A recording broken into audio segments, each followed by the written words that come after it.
truck driving mother. Boogity, boogity, boogity, boogity.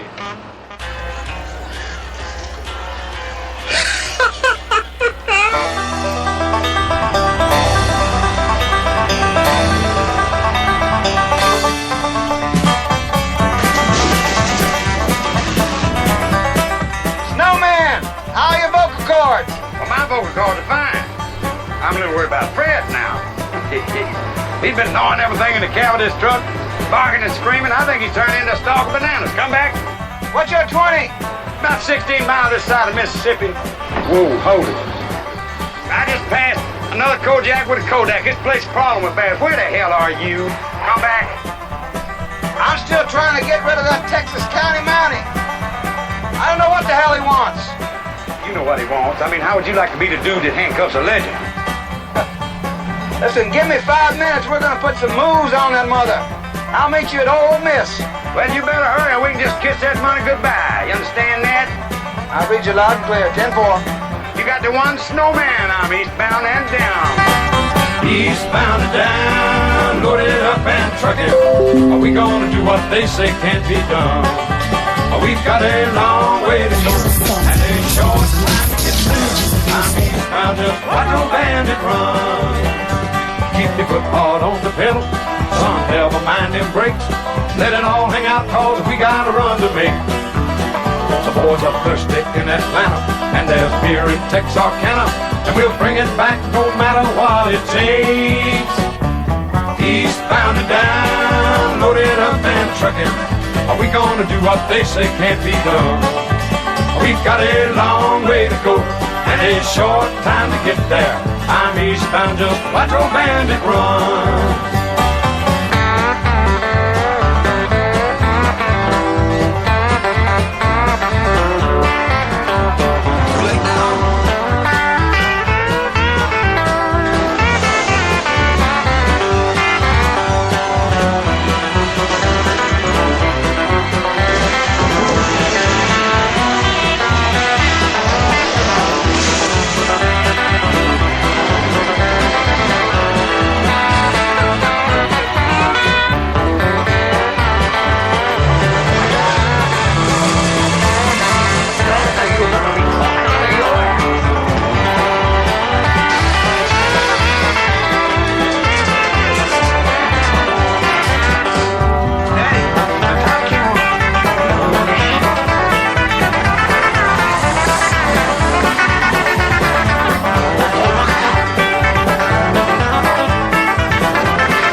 Are we gonna do what they say can't be done?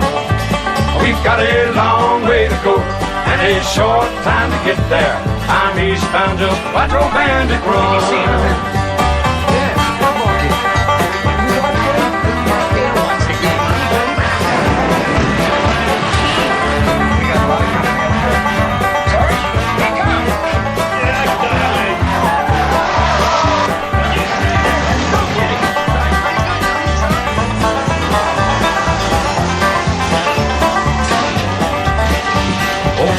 Got them ears on, he's hot on your trail. He ain't gonna rest till you're in jail. So you got to dodge him, you got to duck it. You gotta keep that diesel trucking. Just put that hammer down and give it hell. He's bound and down, loaded up and trucking. Are we gonna do what they say can't be done? We've got a long way to go and a short time to get there. I'm eastbound, just watch old bandit run. I'm sorry, you son of a bitch! You did that on purpose! You're going away to your grave! I got the evidence! Put the evidence in the car! Put the evidence in the car! I gotta barbecue your ass in molasses! The views and opinions of this broadcast do not reflect the views and opinions of Studio 6 Entertainment, Armed Media, or the Entertainment Partners LLC. Enjoy the show.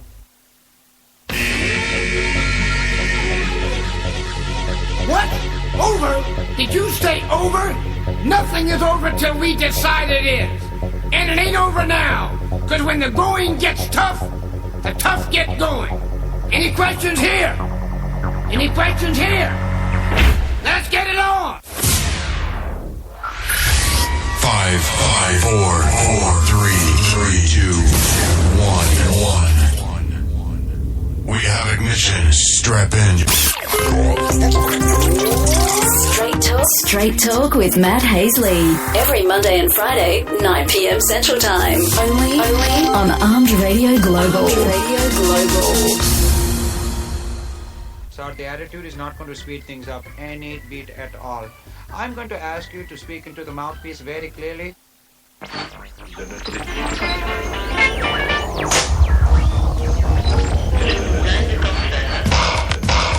this out.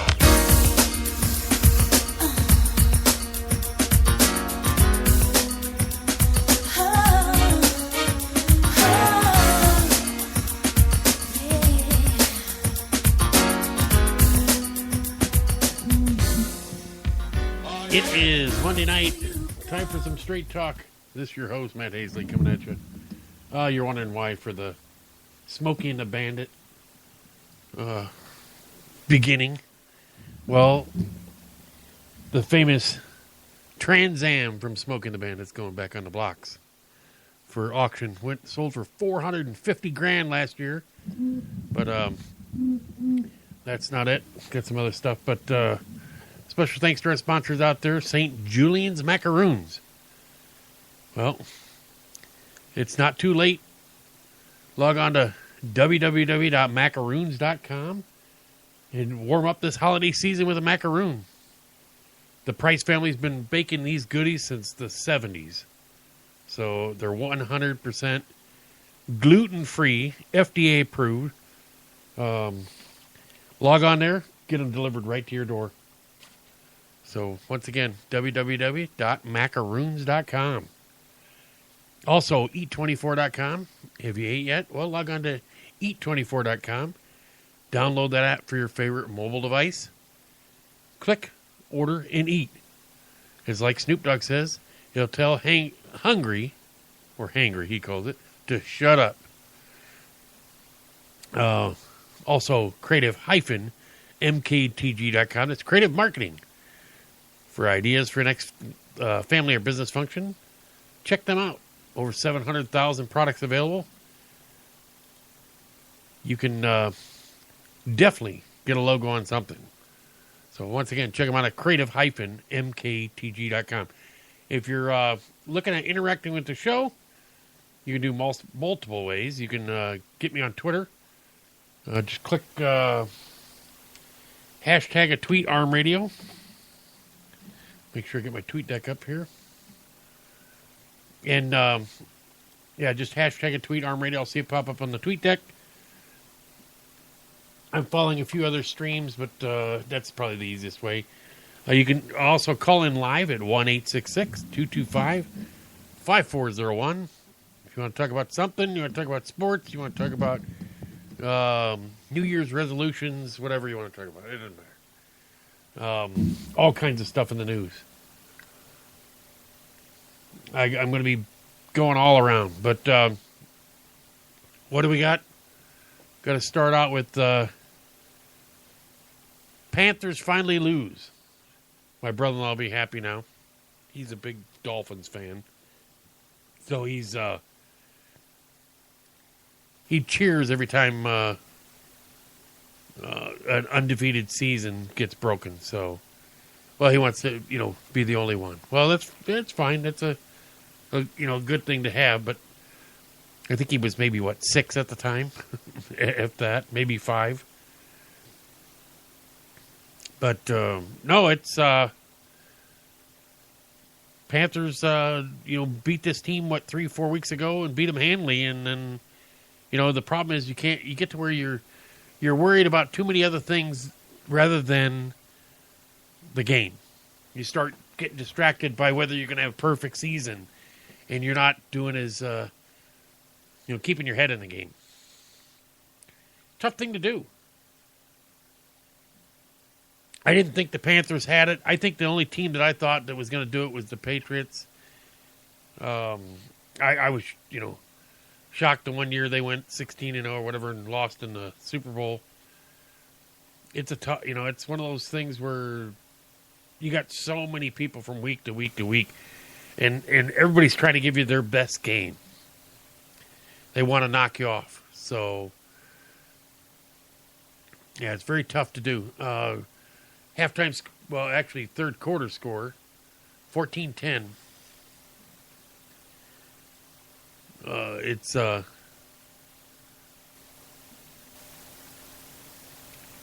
I was kind of surprised. Bengals are leading 14-10 over the Broncos, actually. Broncos just scored.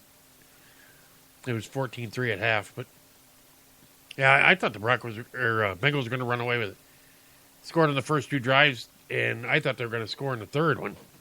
I mean, they were just going through the Broncos, but making a game out of it. Got playoff updates, going to be what's going on. And yes, once again, my Bears did make the playoffs. But it's like always. I loved watching the Packers get beat 38-8 yesterday. Aaron Rodgers sacked 8 times. 8. It would have been 9, but they called a roughing the passer penalty, which I don't think he intentionally tried to do, is helmet to helmet. Up under the chin. So otherwise it would have probably been nine sacks. They finally took him out of the game, but yeah, it was crazy. I mean, they didn't have anything. They couldn't do anything right. And what's amazing is, I mean, I'd take Aaron Rodgers in a heartbeat on my team. It's how great a quarterback he is. But there's just sometimes things just don't go your way. And that was yesterday for the Packers. And being not a fan, I loved it. So I know if my sister were listening now, she probably would be starting a offensive tweet or post on Facebook towards me for saying something bad about the Packers. She grew up in a Bear household, and I don't know what happened to her. So. No, once again, when I was starting off the show, I was talking about the Smokey the Bandit car is up 4 blocks. I guess it sold last year for $450,000. What you could do is, I don't know if it'll go for more. I guess they totally restored the car. I know they used more than one car in the movie because, that movie they had to, it's kind of like, Dukes of Hazzard. They wrecked a few cars in that movie. I heard a rumor they went through 8 of them. I don't know how true that is, but, that when I was a kid, that was the car everybody wanted to have. That and also the Gran Torino from, what was it? Starsky and Hutch. That's what it was. And then now I see that thing. I remember they had one at the Ford dealership here. And we walked over as kids to go over check it out. We're like, man, that's so cool.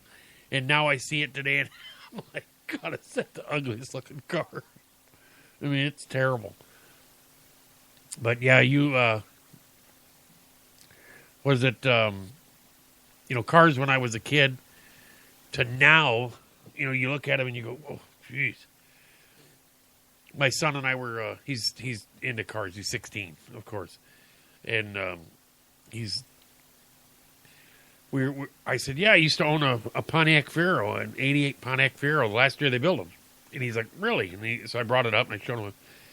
It was actually the Fiero GT. And I showed it to him, and I showed him ones with that they had modified kits. But we were searching on, I think it was Auto Trader or one of them, and I found a Fiero GT from 1988 or 87, I think it was, with only 800 and some miles on it or something like that. I was like, you're kidding me. Somebody stored that thing mean, it was a fun car to drive. I mean, it was. You're sitting on the ground. It's kind of like these little, the Nissan, what is it, 370Z or whatever it is, the 350Z. I mean, they've had some. You're just sitting on the ground. That's all you're doing. Bumpy ride, but it was fun to drive. Boy, take corners. Looking back at it, inside did not have a flashy interior. Kind of, you wonder who made the interior on it. It was not a, not. I mean, to today's standards, I mean, these things look like spaceships when you get in them. I mean, it's unbelievable. You got just about any car is becoming, more and more cars are coming with GPS. I mean, because it's so cheap now to add it in as an option.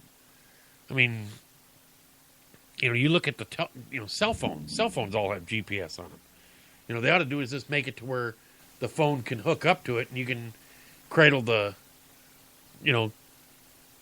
phone right in there and use that as a GPS. I picked up a new phone, and I actually picked them up as presents for my my wife and kids, and it was so cool. I didn't want to call because I hate calling tech support to get the phones activated, so I just went on their chat on their website, and I set. I opened up a chat thing, and I was chatting with the guy back and forth, and asked him if he could activate all 4 phones that I had just purchased, and they did it all like that, no problem. They had all the information from the order because I ordered it right through their website, so it was nice and neat and easy. It took me no time at all. I was shocked how quick they did it, and now my kids are happy that their phones work. They've been asking me for 2 days. I thought I was going to have to go to the store to do it, and if they, if I would have had to, I would have went. But yeah, we had ice storms today. Look at how the Midwest. They had I think 40 some deaths from this storm that's going through the Midwest, tornadoes and everything. 2 days before Christmas, we had a tornado warning. I'm like, that's not normal to happen in, this time of year, in Midwest and Iowa, and they're having tornado warnings tonight. So, I mean, you see lots of damage, unbelievable amount of damage going on from this storm that's going through the Midwest right now. So, I mean, if you got flooding, everything, ice, snow.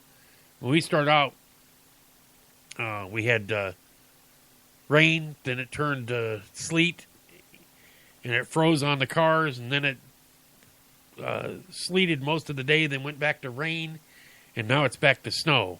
So this is not good because it keeps putting, once you get that layer of ice under the snow, it's a mess. You get turns into an ice skating rink. I had to go out. I got a nail in one of my tires, and I took it out to. I wouldn't have went out, but I had to do something. Took it out, and they were an hour and a half wait to get anything done. I was like, well, I'm gonna have to do is just keep adding air until I can. It's a actual little screw stuck in the tire, so I wasn't gonna wait an hour and a half. I didn't have the time to do it. But no, it's nasty weather out there. If you don't have to be on the roads for any reason, keep watching the storms. They showed one house where a tornado had hit it, and just if they would have been in bed, you probably would have been some deaths because the frame of the house, parts of the roof, the beams had come down and were right on the bed where somebody would have been sleeping. So don't just ignore the storm warnings and go, it won't ever happen to me.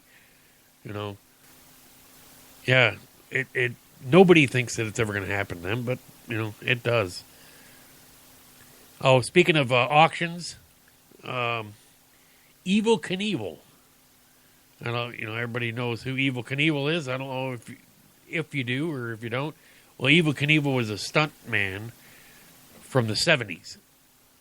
And I guess one of Evel Knievel's stunt bikes, a customized 1976 Harley-Davidson Sportster XL1000, is going to be up for auction next month in Las Vegas. He says, the infamous Daredevil known for jumping Harleys from ramp to ramp rode the Sportster while fending off Mexican drug dealers in the 1977 action movie Viva Knievel. So I don't know. They said it's expected to sell between 80 and 100,000. Not me. I would love to go to see one of those auctions and just see one of the stuff. I'd love to go to Barrett Jackson or even what's the other one? Barrett Jackson's probably the biggest one. Another one down. Oh crap! We drove by and had a semi pass us full of cars from the auction. They're all from it down in Florida. But I'd love to be able to go and check out the auctions. I mean, I'd love to be able to go there and actually be able to buy something from the auctions. You see these people buying some of these cars, it's just crazy what they spend on them. Big bucks. But yeah, I don't know, Barrett Jackson usually comes up in January sometime in Arizona. Now that'd be the time to go there because I'd love to go see it at that time of year because that means I'm away from this stuff, this mess. But you look at Texas. Texas got some snow today. When I lived in El Paso, we actually got 6 inches of snow when I was there. So it gets it, but not often. And they don't know how to drive when they get it. So, take it easy. Oh, getting back to NFL. NFL scores throughout the week. Thursday night, Raiders beat the Chargers 23-20. Redskins sealed the playoff berth. Beat the Eagles 38-24. Colts beat the Dolphins 18-12. My Bears, why they come on late at the end there, won 26-21 over the Buccaneers. Got to beat Lovey, former coach. Chiefs beat the Browns 17-13. Bills beat the Cowboys 16-6. Panthers beat the, or actually I take it back. Falcons beat the Panthers 20-13. Lions all over 49ers 32-17. Texans pummeled the Titans 34-6. Ravens beat the Steelers 20-17. Wow, close game. Saints beat the Jaguars 38-27. Rams beat the Seahawks 23-17, which I would have not expected that. Cardinals all over the Packers 38-8. Last night, Vikings pummeled the Giants 49-17. And the game that got me was the Patriots. Jets beat the Patriots 26-20. They go into overtime. Patriots win the toss. And they defer the toss. I was just like, what? He even asked.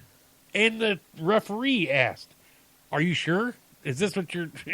They deferred the toss. Why would you do that? I can't believe that Belichick... I mean, it's not like it's the opening kickoff.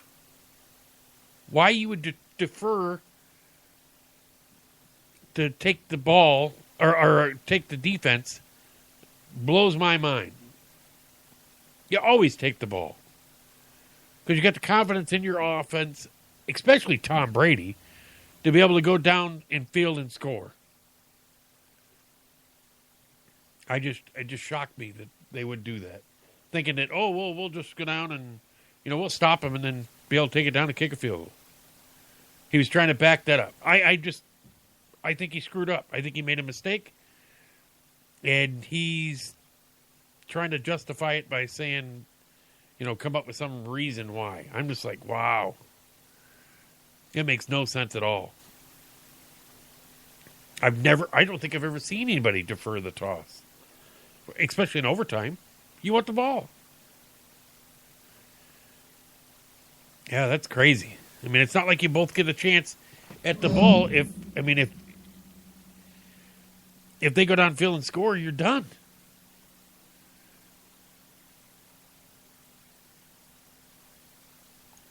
Right now, it's still 14-10, 5:58 left to go in the third. And, yeah, I think McCarron's got a good, legit gripe there. The guy face masked him, sacked him, but they didn't call it, and it should have been. Yeah, that was a definite face mask they missed.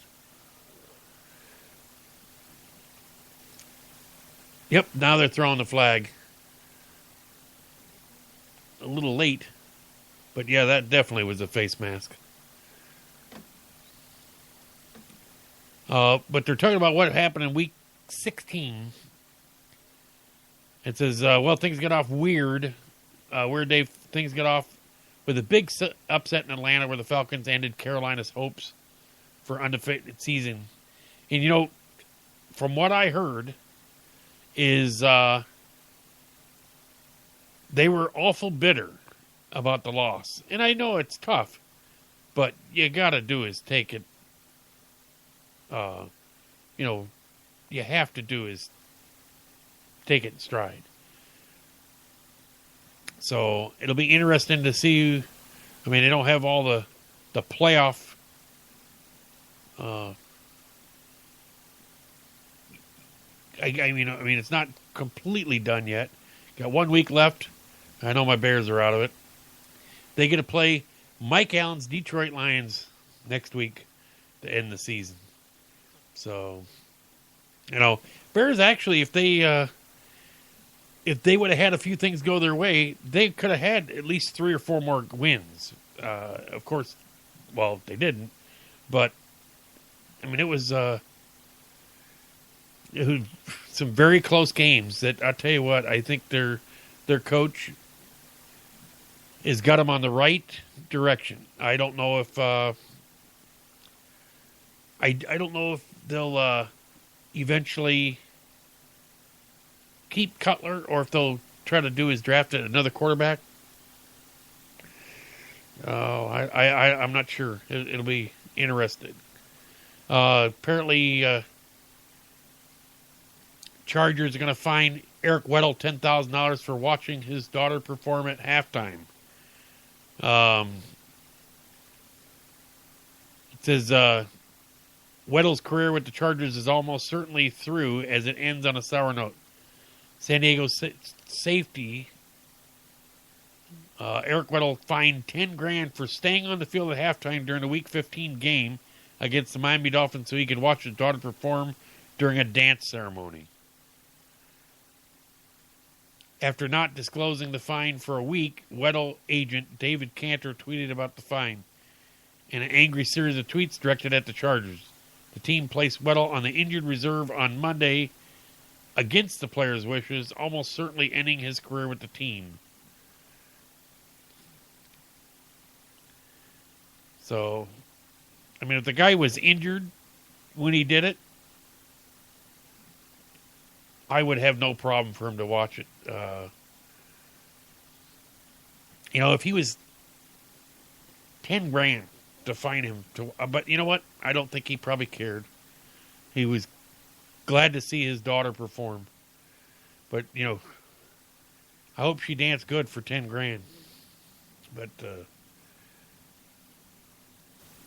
it's a little surprising. Word came out also, if I didn't talk about it, it wouldn't make sense, but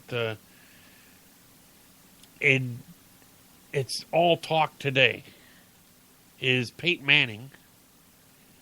The NFL is going to investigate Peyton Manning for HGH use. Apparently a report came out on Al Jazeera. It says, we're reviewing the matter, a league spokesman wrote in an email to USA Today Sports. Our procedure is to follow up on any potentially involves a violation of this nature. Well, the guy who supposedly come out with the information to Al Jazeera, is recanting his story and says everything that he said was made up. It was a lie.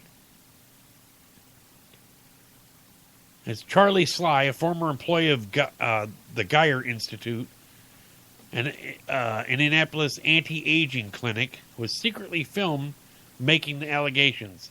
He later recanted his statement both to Al Jazeera and later to ESPN.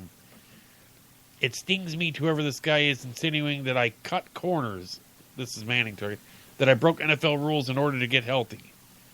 Manning, the Denver Broncos quarterback, said while describing himself as angry, furious, and disgusted by the allegations. You know, they were talking about, you know, players, what happens when you see them where they're taking HGH. Their hat size increases. I guess their head swells or whatever.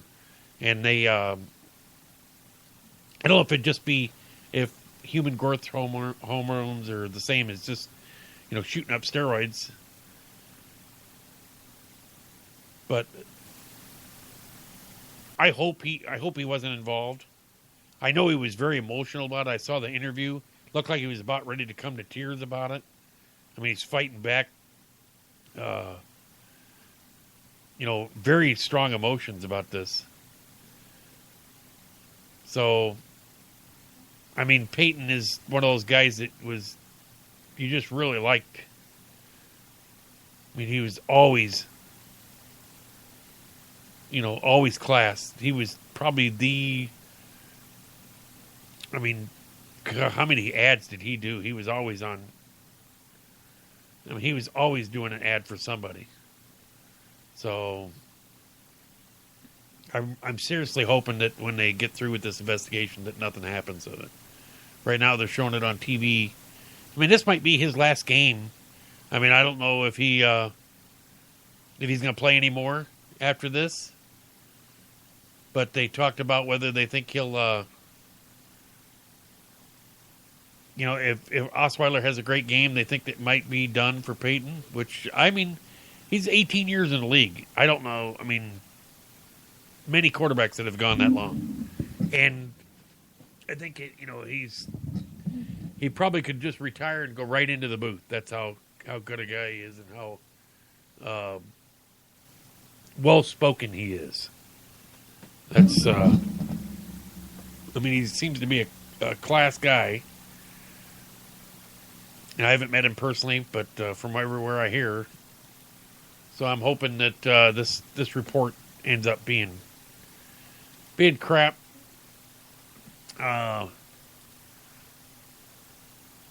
There's also talk about Rams punter.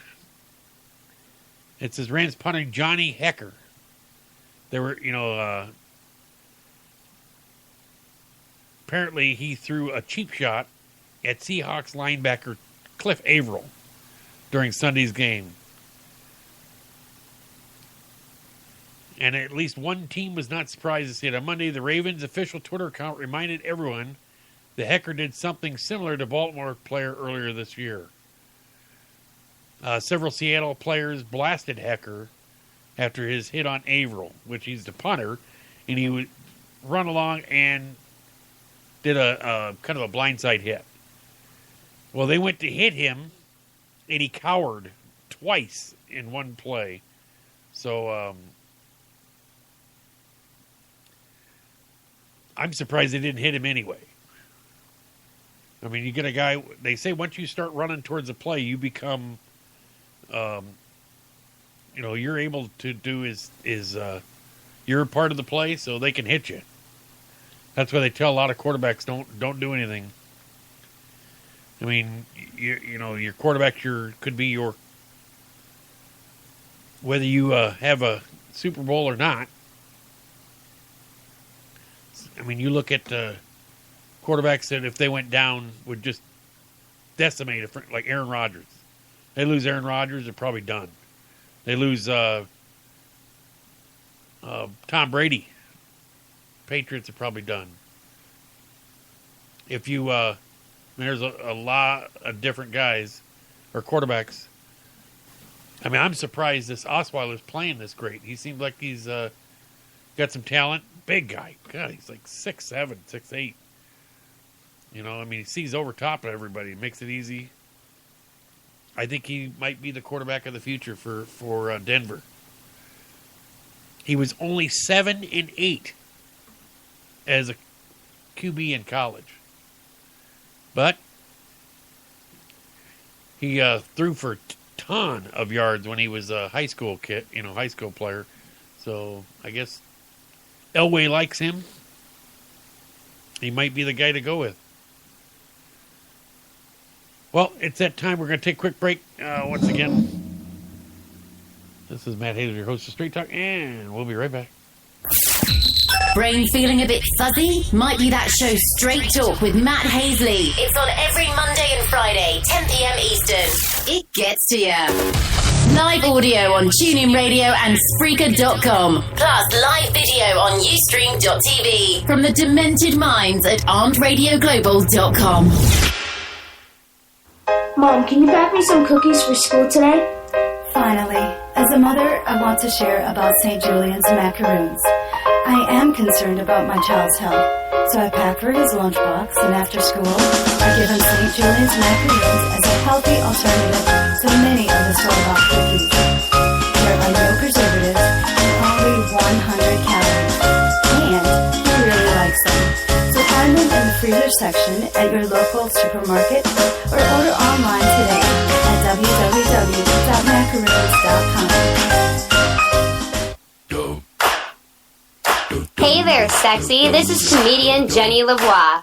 You can catch me with the rest of the gang every Thursday at 10 p.m. Eastern on Night Talk with Joe Rocks, exclusively on Armed Radio Global. Mwah! Route 106 Motors is the home of fine pre-owned vehicles. Experience a no-pressure sale with a family-friendly atmosphere. Route 106 Motors has been practicing the same simple philosophy of low prices for over a decade, and it has brought us great success. Recently, while other dealers are closing their doors, Route 106 Motors is expanding. We are a wholesale dealer, and we own the property and pay cash for all the vehicles. This allows us to sell to the consumer for a lot less than the average dealership. We are a high-volume, small-profit dealer, and we pass the savings on to you. New changes have been made at Route 106 Motors. Stop by and check out our brand-new building. Route 106 Motors, located at 569 West Street. Check our website at Route106Motors.com and be sure to like us on Facebook to find out about all the latest deals and savings opportunities. Route106Motors.com. Hey everyone, this is Monica Ursino. Be sure to check out my music on WARM, Boston's digital dance station. And you can catch me on Night Talk with Joe Rocks Thursdays at 10 p.m. Eastern, exclusively on Armed Radio Global. Are you hangry? Know the signs. Uncontrollable yelling. Why aren't you egg rolls? Hallucination. Sushi. Pants discomfort. I hate you, pants. Hangry. It can happen to anyone. Fortunately, there's E24, the app that tells hunger to shut up. Egg rolls. Thanks, Snoop. E24. In my medical opinion, it's the best way to order food online, baby.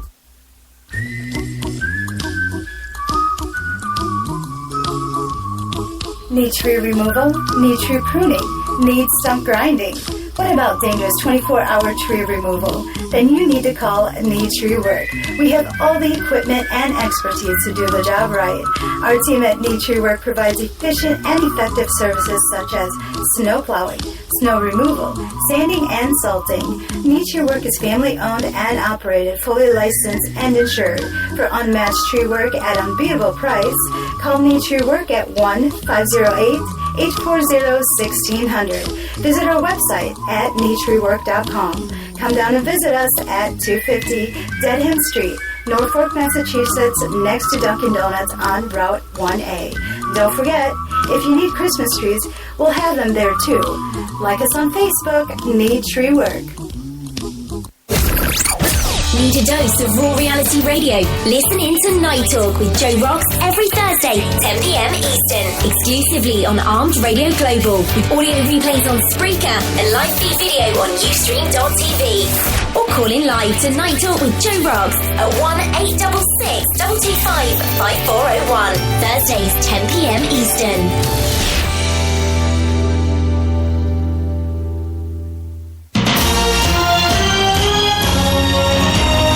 Allen here. Join me every Wednesday night for On the Air, 10 p.m. Central Standard Time, right here on Armed Radio.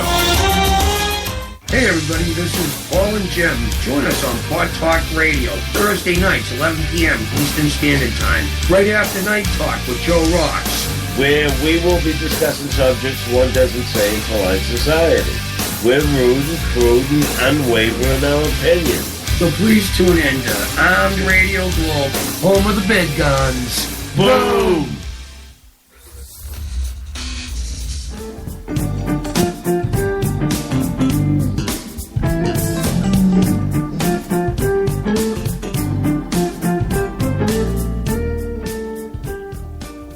Yeah, we're back. I don't know if you've gone to see Star Wars yet. Well, a lot of people have. Star Wars The Force Awakens becomes the fastest film to 1 billion. That's with a B. I guess apparently Los Angeles AP Star Wars The Force Awakens has reached 1 billion at box office, reaching the milestone with a record-setting hyper speed. The Walt Disney Company said The Force Awakens crossed the $1 billion mark Sunday, accomplishing the feat in just 12 days. The previous movie to reach 1 billion the fastest was Universal's Jurassic World, which it did in 13 days in June. Jurassic World also had a benefit of record grosses in China. The Force Awakens doesn't open in the world's second largest movie market until January 9th.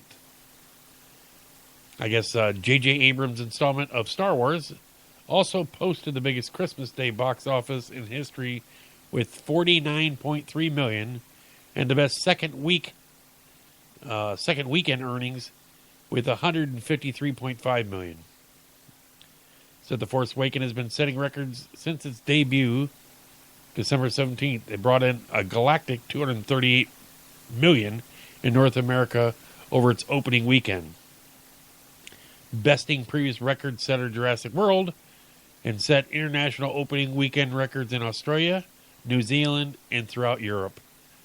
It scored the biggest worldwide debut with 529 million. Oh.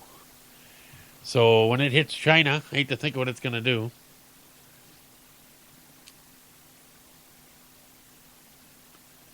And I haven't seen it yet.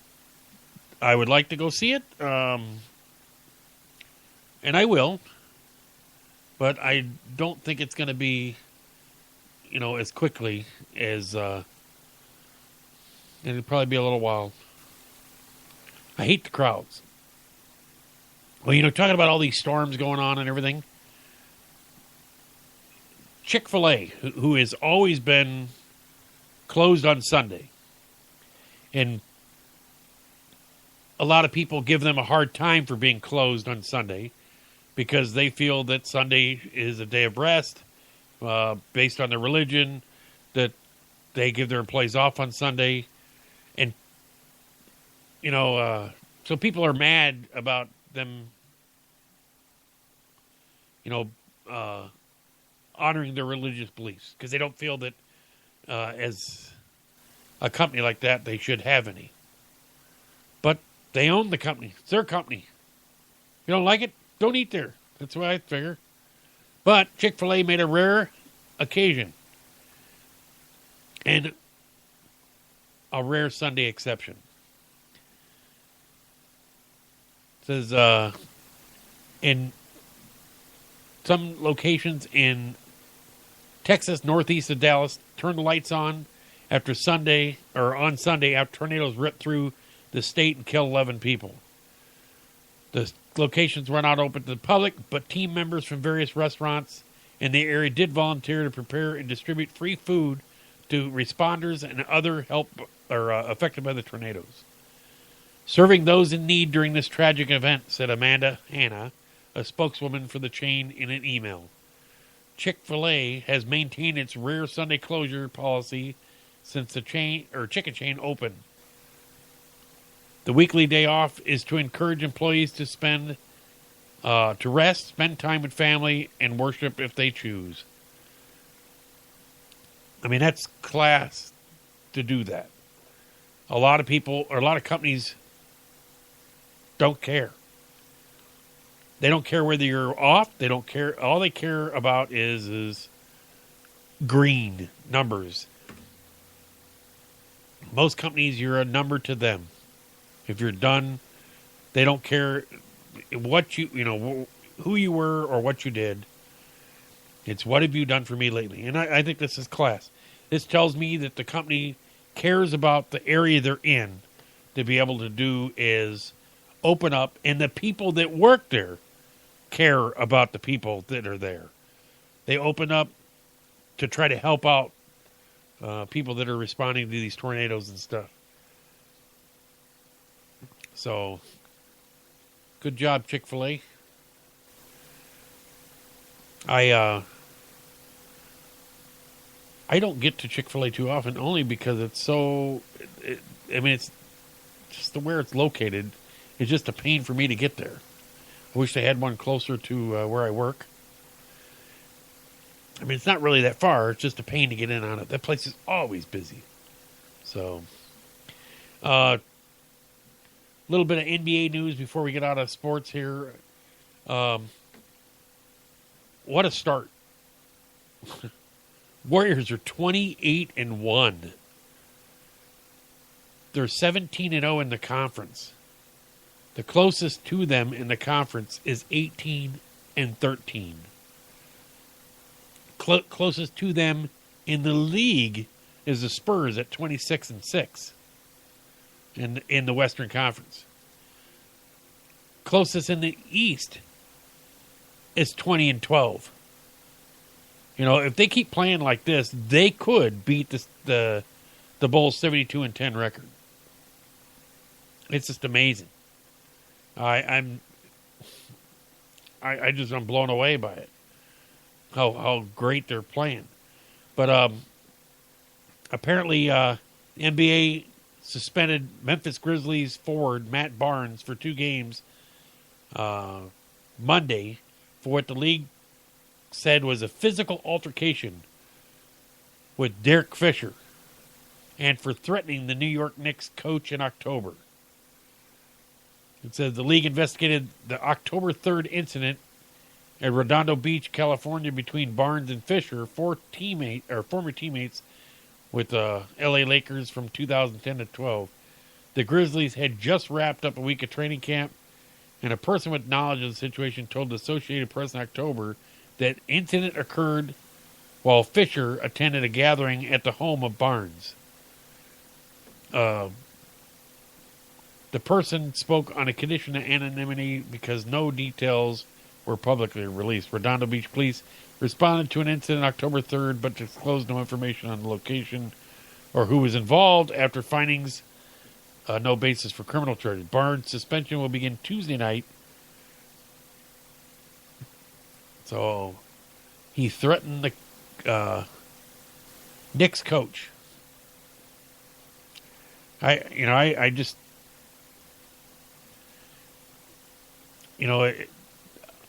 it's weird to see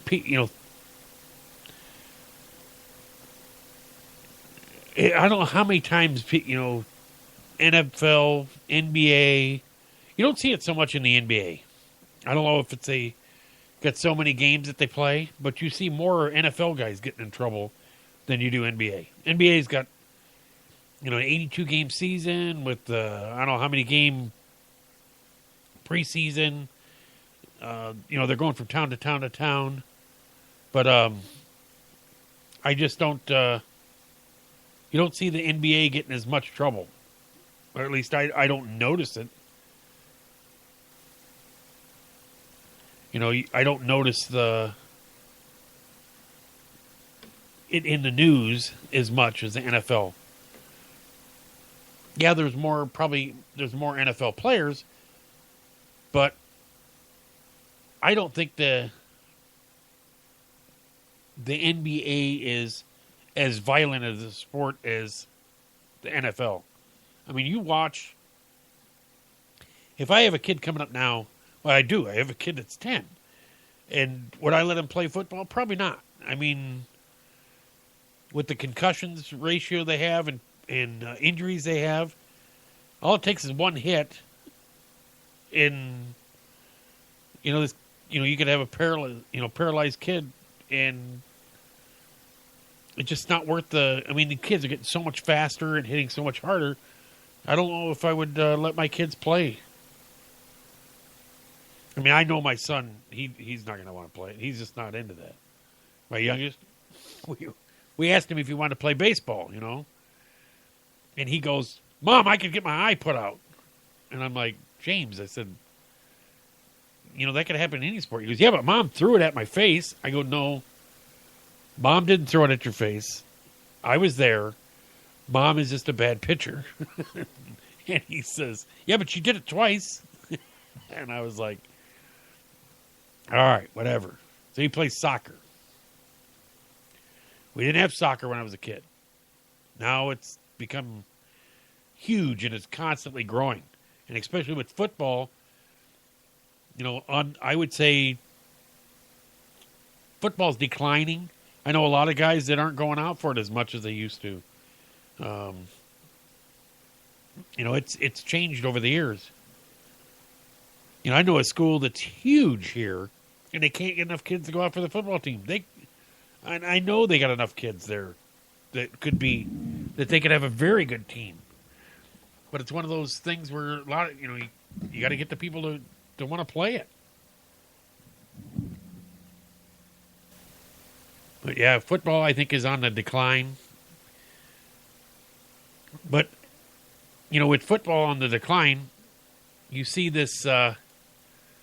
This was an AP exclusive that came out, and it's his Associated Press. And this is out of Lincoln, Nebraska.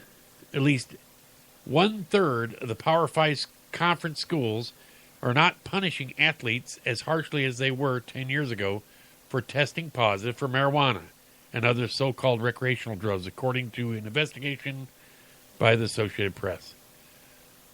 The NCAA last year cut in half the penalty for athletes who failed screenings for substances like marijuana at its championship events. And the chief medical officer is pushing for college sport governing body to get out of the business of testing for rec drugs altogether. The AP found that some of the nation's biggest universities, from Oregon to Auburn, have already eased their punishments as society's view on marijuana use have changed.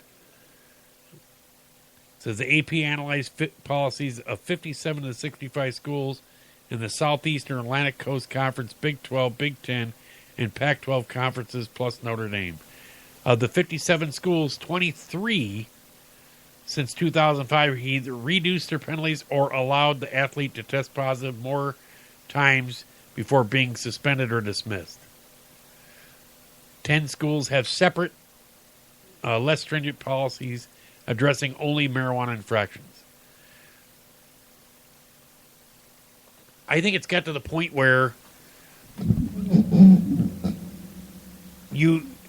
it's marijuana use. I don't know. It's kind of the nowadays prohibition. I mean, you can find it anywhere, and I mean, everybody goes, "Oh, what do you mean?" You can find marijuana growing wild. It's a wild plant. We had it growing alongside the golf course. I had one of when I was a pro at my last course I was pro at. This is 15 years ago or whatever. He goes, "Hey, come here, I got to show you something." So he took me to this area where these pines were almost like in a giant triangle, where we had like a probably a 40-foot or 40 or 50-foot area that was, that nobody got into because the way the pines are set up and the way the holes were designed. And so what they call it pigeon weed. And what it is pigeons will eat the seeds and then poop them out. And what it does is when it germinates the seed because of the poop and everything, and it caused them to grow. And that whole area in there was covered with marijuana. And it was probably, I mean, they were not huge plants or anything, but we were joking with my superintendent that he had a little area where he was growing it. And they ended up just going through and rounding up, the whole thing, getting rid of it. But yeah, I mean, you look at, it grows wild. It's just, they're trying to do is police a substance that is available everywhere. I mean, I think it's a waste of resources. It's got to the point where if they legalized it and taxed it, then you would never see any problems with it again. I mean, it's. I mean, you look at, and I'm not saying that I'm going to go get some and go smoke it, but I mean, what's the difference if you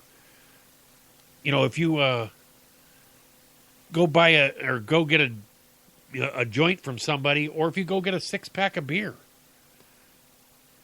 I mean, this is legal, this isn't. Okay, well, what's the difference? They're both substances. They're both the marijuana you can't become physically addicted to.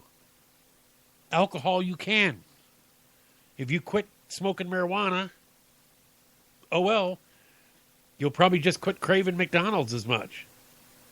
But you quit drinking alcohol, if you become an alcoholic, you will die. Your body will go into detox, and you'll be, your body will actually shut down. You'll go into DTs and die from it if you cut cold turkey on alcohol, if you are an alcoholic. I got one guy, he tells me, he goes, I'm an alcoholic, but I can drink beer. And I'm like, no, you're not an alcoholic. You can't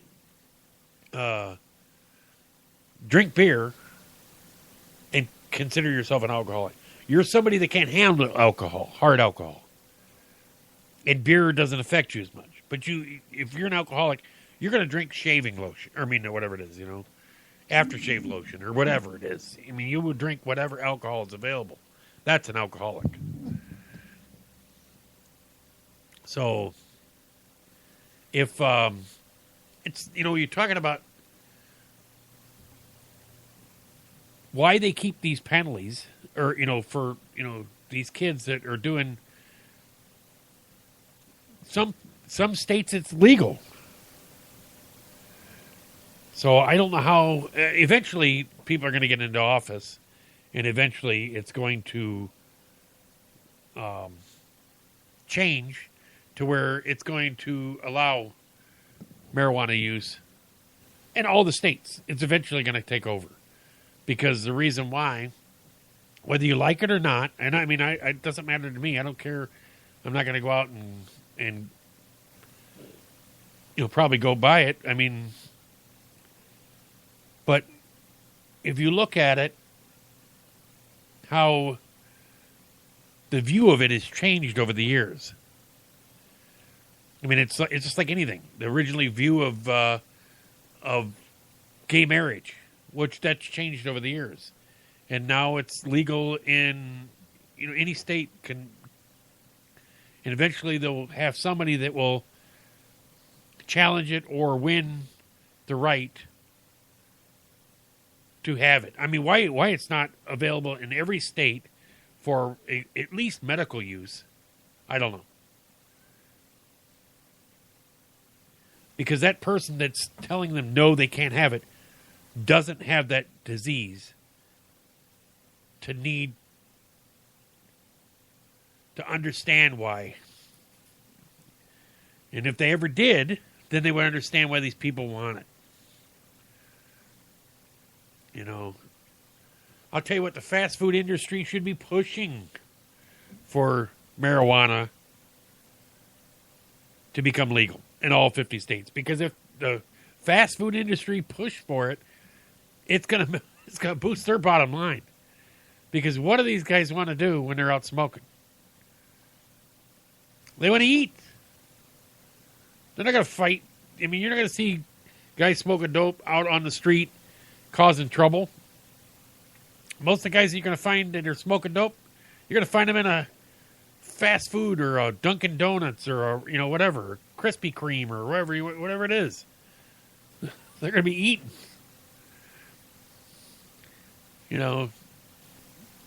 You walk in at 2 a.m. in a Krispy Kreme or whatever. I don't know if they're probably not open that late on. But, yeah. They had I heard this end of last week. Illinois ruled, Lisa Madigan, the Illinois Attorney General, whatever it is, she ruled that it would be illegal to, she outlawed, was it FanDuel and, what's the other one? It's, the sports football betting sites. Well, you got FanDuel and DraftKings. So she ruled those illegal, that they can't gamble in Illinois. And what just kills me is it's Iowa, it's illegal. Illinois, it's illegal. But you think about it. It makes no sense that that's illegal. Because it's like saying, I'm sorry, you can't do that DraftKings and gamble on your sports football betting, but here, buy a lottery ticket and a scratch off. Oh, and go down to my our casino we have here. The only reason why you made it illegal is because you're not getting a cut of it. You're not making any money off of them. And eventually will. It'll become legal. And they'll do is they'll work out a deal where they'll have to pay the state that those people are making the bet from, or whatever they win part of it. It's like a mob. They're the mob. I mean, they're legitimate because of what they do is they get to sit there and tell you, no, you can't do it until you pay us. And then when they pay you, the government or the state or whatever it is, okay, now it's okay. As long as they're getting a cut of it. I said it's like the mob of today. Makes no sense. They want to do it is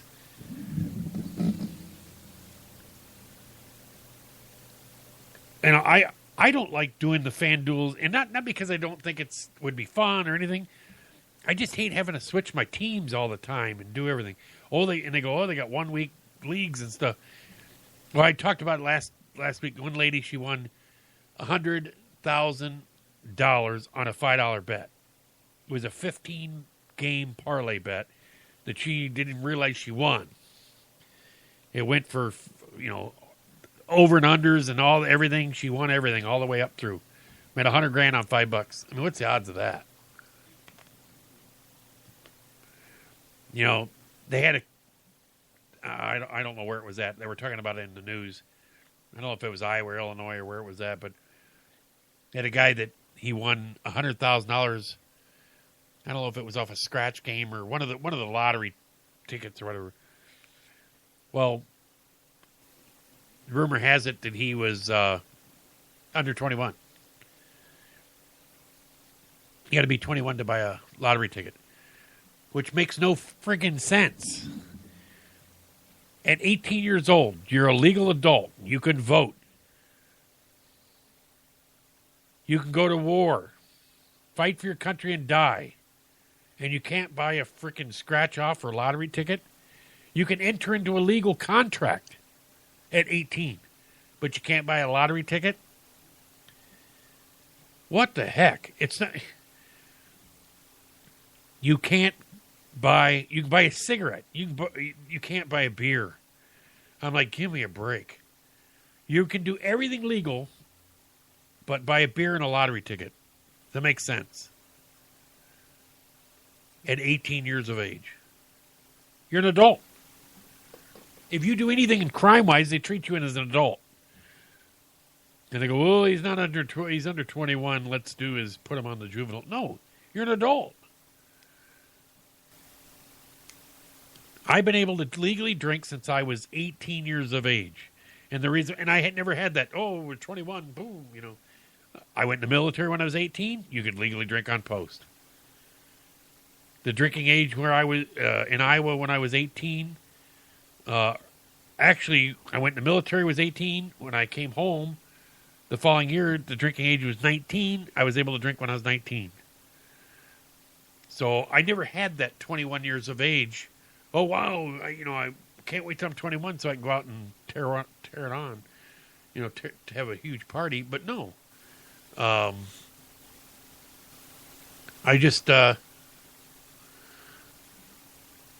think they overemphasize 21. I mean, you look at they try to overemphasize to make alcohol, they sensationalize alcohol so much. I mean, every time you turn on a sporting event, you turn on,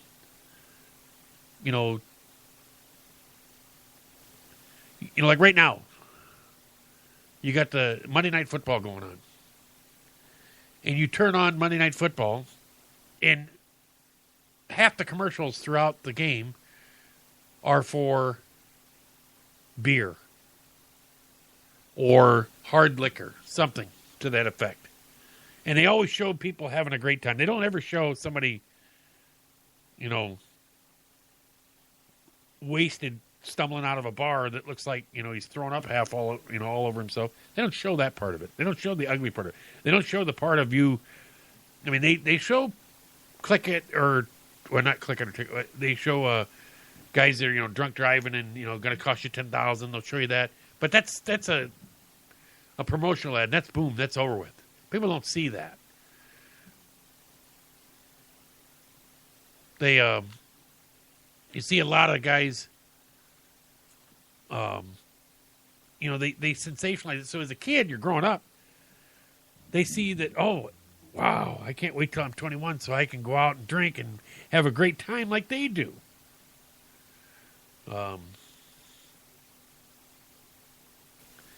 But you look at 18 years of age, you're legal to do everything else. I don't understand why you can't buy a lottery ticket.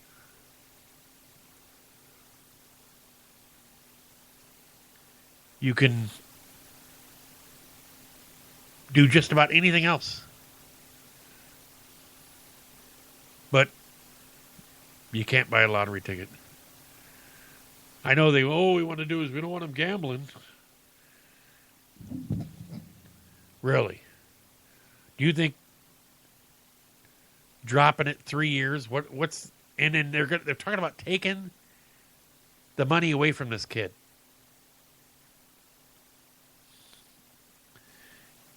I mean, you know how hard it is to win $100,000 in a lottery, and then all of a sudden now, and they want to take it back because they don't want to pay out.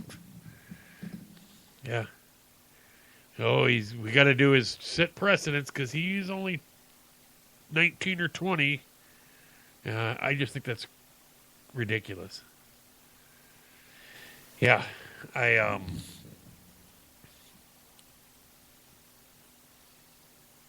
to be 21.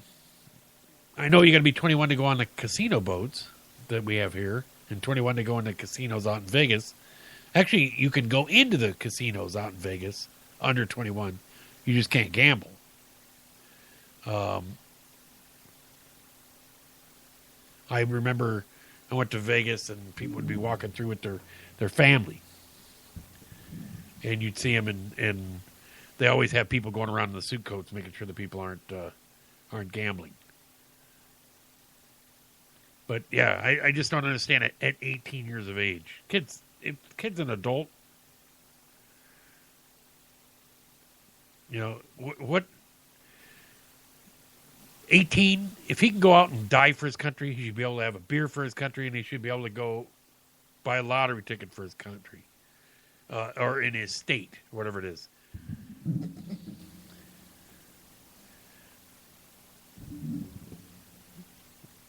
Somebody was telling me today, said, I got a thing on Facebook that said about, it makes no sense that she was saying that she could get a ticket in her car for driving without a seatbelt from a cop that's riding on a motorcycle. So that makes no sense at all that you would say that a seatbelt violation because you didn't have one. The thing that bothers me is not the cop riding on a motorcycle. What bothers me is when you're riding next to a guy and they'll pull me over for not having a seatbelt on, which, I mean, I always wear mine. It doesn't matter. I get so used to wearing it. But, I mean, if I could get pulled over for not having my seatbelt on, when he could be riding with shorts, flip-flops, and no helmet. And I'm like, what's wrong with this picture?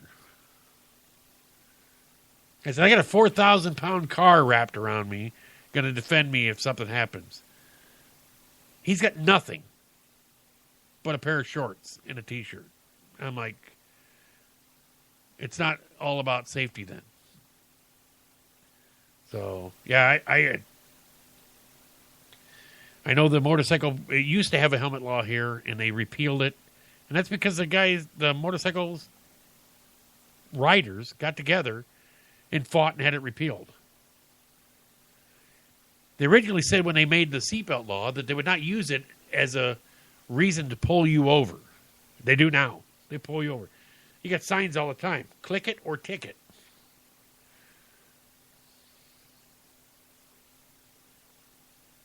You know, kind of segue into the next thing. You're talking about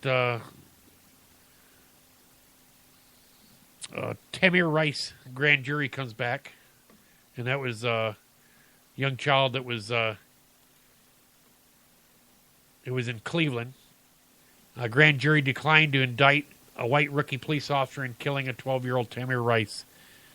He had a pellet gun, black pellet gun. It looked like a Colt 1911. If I would have,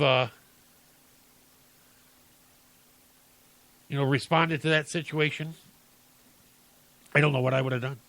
I don't know if I would have shot this kid or not. I mean, I talked to Mike Allen. Mike Allen said he had one of the kind of the similar situation where he had a kid with a pellet gun, and he almost shot him. I mean, but he said it just didn't look right. I mean, you don't know. It's a situation. It's a lot easier to Monday morning quarterback what officer did at the spur of a moment when he thought somebody was in life was in danger or his own. It's easy to tell him that he did wrong. It's sad that the young kid died for a bad decision.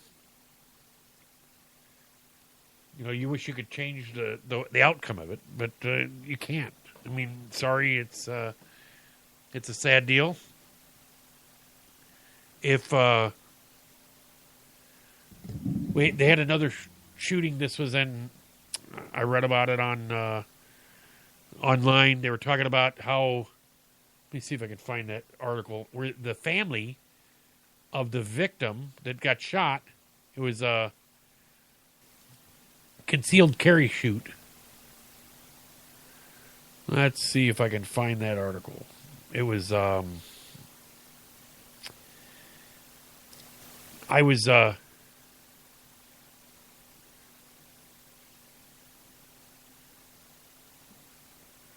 that's not it. Oh, let's see here. What we're going to do is take a quick break. When we get back, hopefully I'll have that article. Brain feeling a bit fuzzy? Might be that show Straight Talk with Matt Hasley. It's on every Monday and Friday, 10 p.m. Eastern. It gets to you.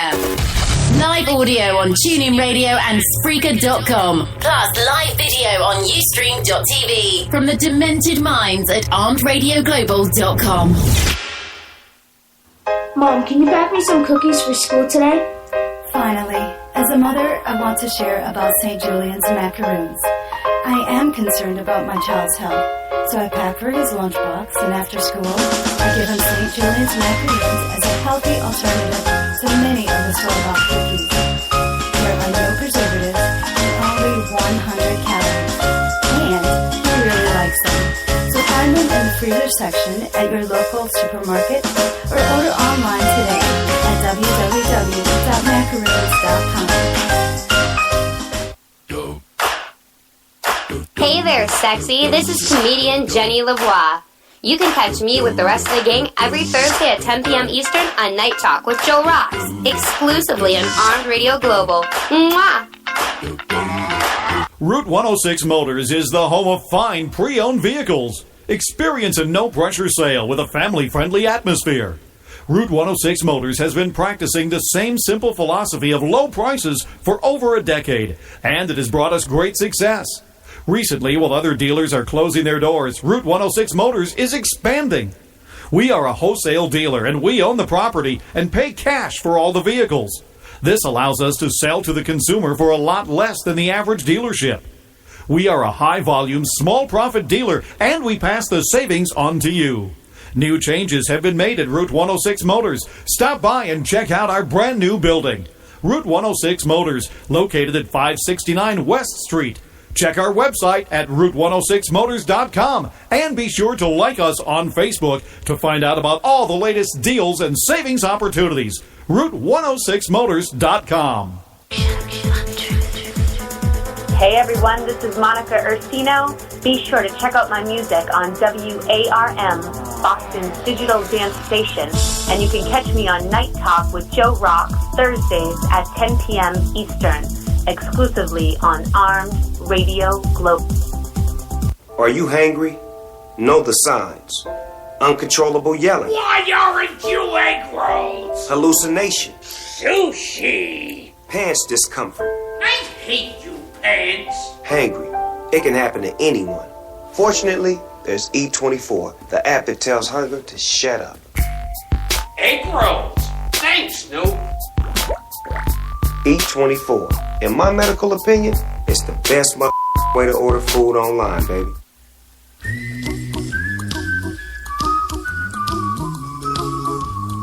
Need tree removal? Need tree pruning? Need stump grinding? What about dangerous 24-hour tree removal? Then you need to call Need Tree Work. We have all the equipment and expertise to do the job right. Our team at Need Tree Work provides efficient and effective services such as snow plowing, snow removal, sanding, and salting. Need Tree Work is family-owned and operated, fully licensed and insured. For unmatched tree work at unbeatable price, call Need Tree Work at 1-508-840-1600. Visit our website at needtreework.com. Come down and visit us at 250 Dedham Street, Norfolk, Massachusetts, next to Dunkin' Donuts on Route 1A. Don't forget, if you need Christmas trees, we'll have them there too. Like us on Facebook, Need Tree Work. Need a dose of raw reality radio? Listen in to Night Talk with Joe Rocks every Thursday, 10 p.m. Eastern, exclusively on Armed Radio Global, with audio replays on Spreaker and live feed video on Ustream.tv. Or call in live to Night Talk with Joe Rocks at 1-866-225-5401, Thursdays, 10 p.m. Eastern.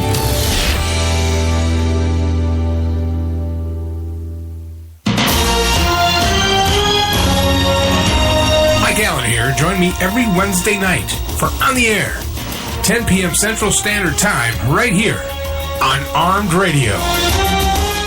Hey everybody, this is Paul and Jim. Join us on Pod Talk Radio, Thursday nights, 11 p.m. Eastern Standard Time, right after Night Talk with Joe Rocks, where we will be discussing subjects one doesn't say in polite society. We're rude and crude and unwavering in our opinions. So please tune in to Armed Radio Global, home of the big guns. Boom! It was like a shadow in the night. My hair was standing on end. I was frozen in fear. I couldn't believe it. They really are here. Make sure you join the Alien Invasion Response Team. Tune in for the message every Monday and Friday for Straight Talk with Matt Hasley.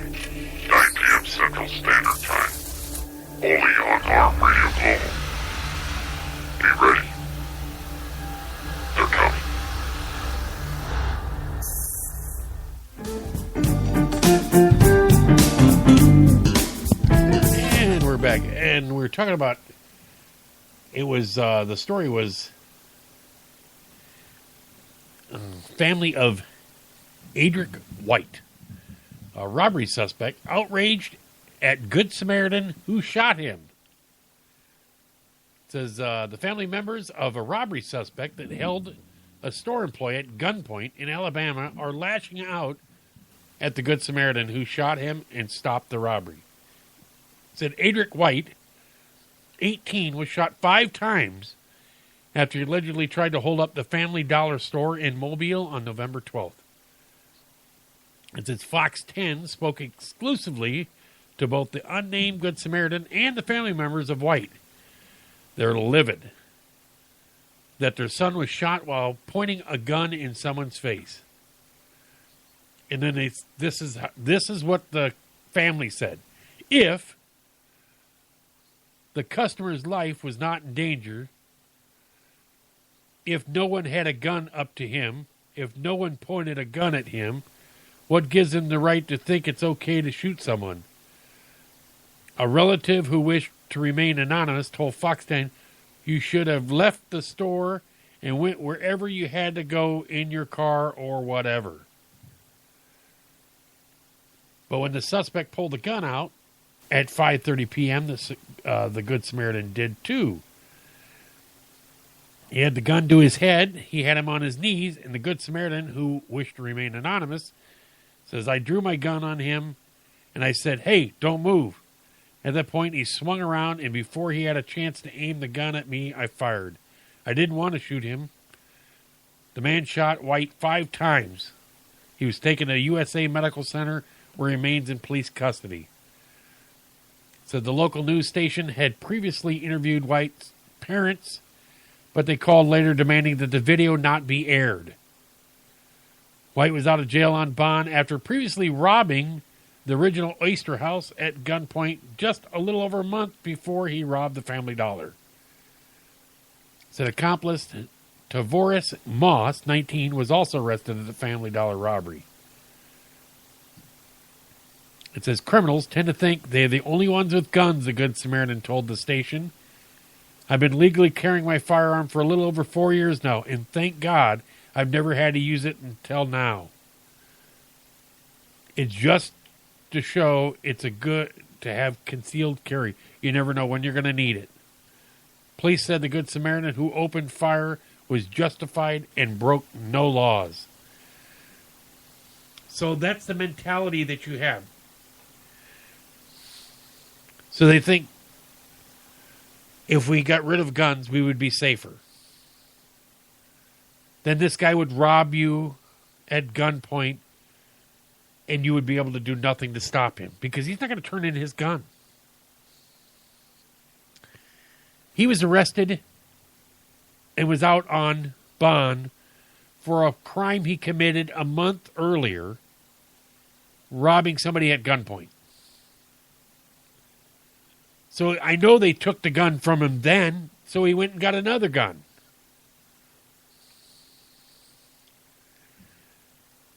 And then he said, well, confiscate all the guns. That's not going to get rid of them. They will never get rid of all the guns that are around.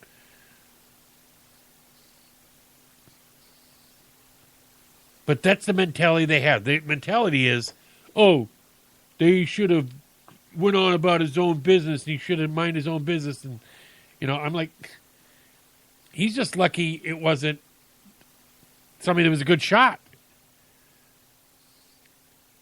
Because I carry my concealed carry, and I carry a .45 with hollow points. So if I have to defend myself, I want the person that I'm shooting at to be put down. I don't want to have to sit there and hope that the bullets do damage. I want to, if I have to shoot and I have to defend myself, it's going to make a big boom. So, yeah, it's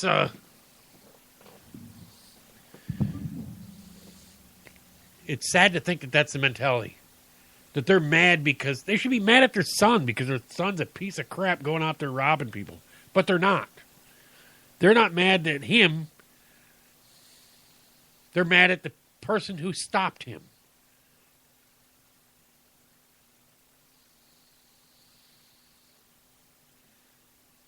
Then they have this, it's a dumbest criminals mugshot gallery. This is on the Huffington Post. I thought this was awesome. It says this, they got over 100 different articles here. Quante Powell. Powell's accused of running around naked in a Florida apartment complex in February 2012. Police report Powell's arrest notes. Statements from the defendants were possible as he would only state he loved cocaine and needed more cocaine. That was his statement when he got arrested.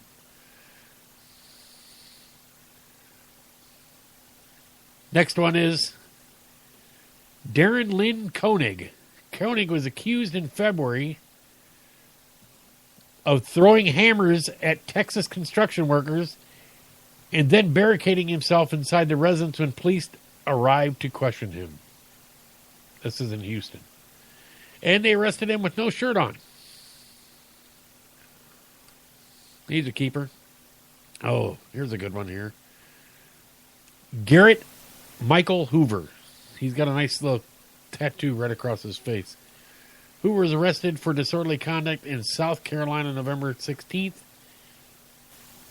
But more importantly, he's down to boink. That's what he has tattooed across his face. Right across the center of his face. Down to boink. Whatever that means. Sean Carl Payne. Payne is accused of being so drunk that a police officer had to hold his head up for the mugshot after he was arrested on October. He looks like he's doing they're holding his head up so they can take the mugshot. It actually looks like he's doing, like he's exorcising a demon from him.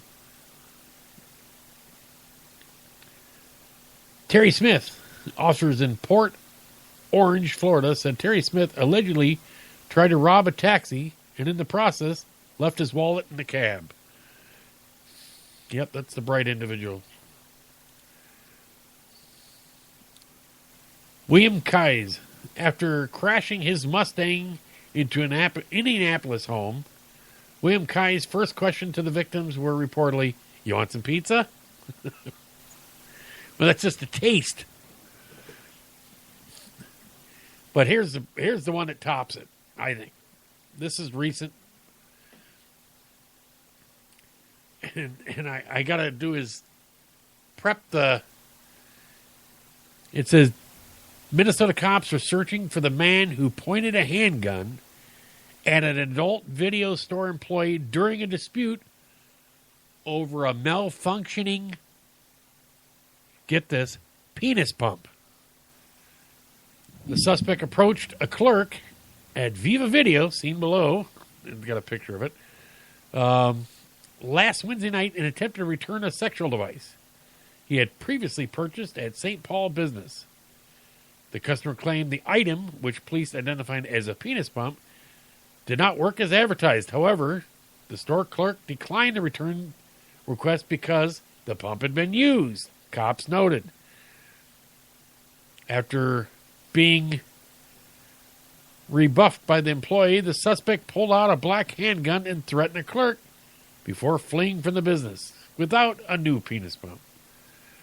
Officers noted that they had limited suspect information. A police spokesperson today said that no arrest has been made in connection with the penis pump,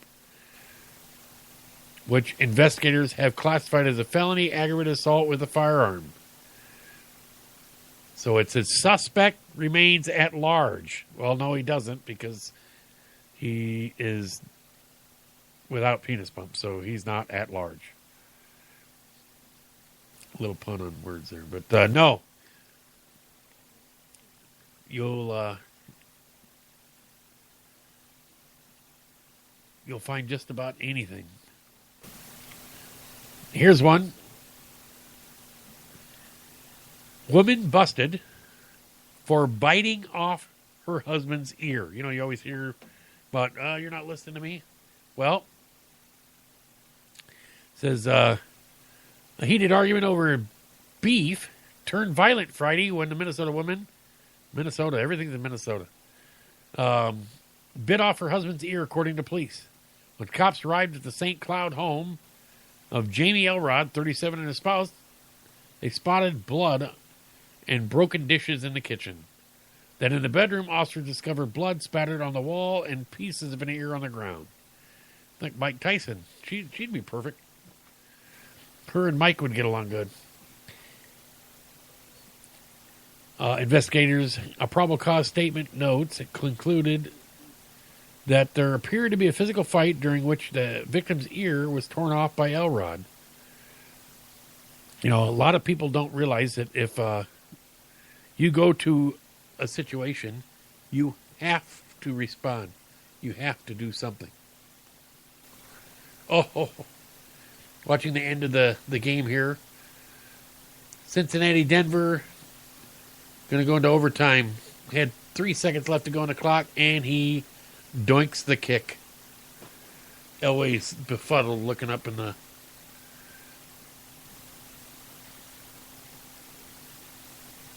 Boy, that was just a yank. He flat pulled. But, yeah. You know, if an officer responds to that, they have to make an arrest. So she deserved to get arrested. Other problems had going on. You know, you had last week you had the Mall of Americas being shut down by Black Lives Matter. Well, apparently in Kentucky, over 1,000 teens in Louisville, Kentucky, reopened this morning after 1,000 teens loitering, fighting, and refusing to leave businesses forced the shopping center to shut down Saturday night. Around 7 p.m., police started to receive disturbance calls from Mall St. Martin's recording juveniles who were loitering, refusing to leave businesses. Fights and those things that, those kind of things, they said. So, McDonald's said the department always stations extra police presence at the mall during the holidays, and there were 6 officers at the mall Saturday assigned to mall security. As they responded to those calls, continued to mount up. They could not handle the volume of calls they're receiving. The incident involved between 1,000 and 2,000 teens, McDonald's says, and calls continue to pour in. So police requested assistance from neighboring agencies. It says when our officers asked for assistance, there were about 50 officers there. McDonald said their sole focus at this point was getting them to disperse. A lot of the juveniles were being confrontational. He continued, officers were being cussed and yelled at and harassed. Said there was no arrest, McDonald said, saying officers were solely focused on restoring order. A few minor injuries were reported, he said, as a result of people running and shoving. I guess management eventually decided to close the entire mall. Yep, I tell my kids that's not a place where they need to hang out, is the mall. Said mall security told ABC News today that the shopping center reopened around 11. Mall security did not provide any further information. The management officer could not immediately be reached, they said. We have law enforcement presence there today, McDonald said. We'll be working with mall management and mall security to see if they come up with any policies to curb this behavior in the future. Well, I mean, I don't know what you do. I mean, really. Only thing they could do is shut down like they did. I mean, that's one of those situations, you know, can get very dangerous very quick. I'm surprised they didn't have somebody pull out a gun or something and have a shooting going on. But, yeah, I mean, 1,000 to 2,000 kids, that's when chaos happens. So, you know, you're looking at all the crime the way it's on the rise. Chicago's had some recent shootings. They had another recent shooting. Chicago police had, and it was, I don't know what's going on with this exactly, but it says Chicago police shoot and kill teen and a 55-year-old woman during domestic disturbance call. In its first police shooting since Chicago Police Department released, you know, the video, you know, the dash cam video, Laquan McDonald, police shot and killed 2 residents, one likely by accident during a domestic disturbance call on the city's west side. Police said they were attacked by an agitated suspect, but families called the shooting overreaction to the situation. Killed was a 19-year-old engineering student whose family members said has been having mental health issues, and a 55-year-old mother of 5.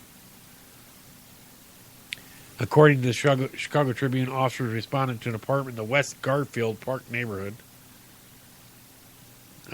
Saturday after dispatch reported that a male 911 caller said someone is threatening his life, and it's also coming in as the domestic. The 19-year-old son is banging on his bedroom door with a baseball bat. I guess CPD officers were confronted by combative suspect, resulting in the discharging of the officer's weapons, fatally wounding 2 individuals. You know, that's a situation where you never want to get involved into. It's sad to see that. I was, when I first got out of the service, I was working for a security firm. We were working at a hospital. And we used to get called to the emergency room all the time because we'd have psychiatric calls for, patients that were, having different, different issues and stuff like that. Well, we got called to one, and we're waiting outside, and all of a sudden one of the local police officers shows up. And I was talking to him, and I guess they had a robbery earlier that day, a bank robbery, and we were talking about it and just chatting. And so I'm standing outside this room, and they got a psychiatric patient in there. It was and a couple nurses. Next thing I hear all kinds of fighting going on in the room. Well, we pushed the door open, and the kid's standing right there. Well, it's like June or whatever, and he had a leather jacket on. So I grabbed his leather jacket, and what's the officer do? He grabs him from behind and pulls him away from me, and this kid proceeds to kick me right in the face, right in the side of my face. And I said, those are situations where you're not expecting the outcome to result in somebody else getting injured. Well, originally I was so close to him that he couldn't do anything to me. So I had grabbed him and pulled him up next to me so he couldn't punch me, and I lifted my elbows up. So, if he went to go punch me, he had to reach over top of my arms. He wouldn't be able to do it. Well, the guy pulled him away from me, and he was able to kick me because I had a hold of his jacket, and he extended out. Really pissed me off. But, you get situations where in the heat of the moment, everything happening, I guarantee you those officers just feel terrible that they, that they ended up shooting. I guarantee you they're probably shooting at the 19-year-old with the ball bat, trying to do his, because, I'm sorry, but you can't, it's very hard to do is be trained to stop a guy with a baseball bat. That's deadly force. He hits you with it, he's going to kill you. So, and I'm sure the mother was coming up behind him or whatever. That's sad. But a lot of people, they don't see that situation. They're not put there. It's easy to sit there and go the next day and go, oh, well, they should have done this and should have done that. Well, I'm sorry. It doesn't happen like that.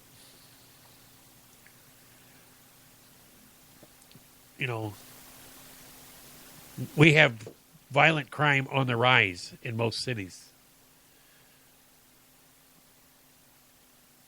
They don't want to do is admit, and they won't report on situations like this. Like you have this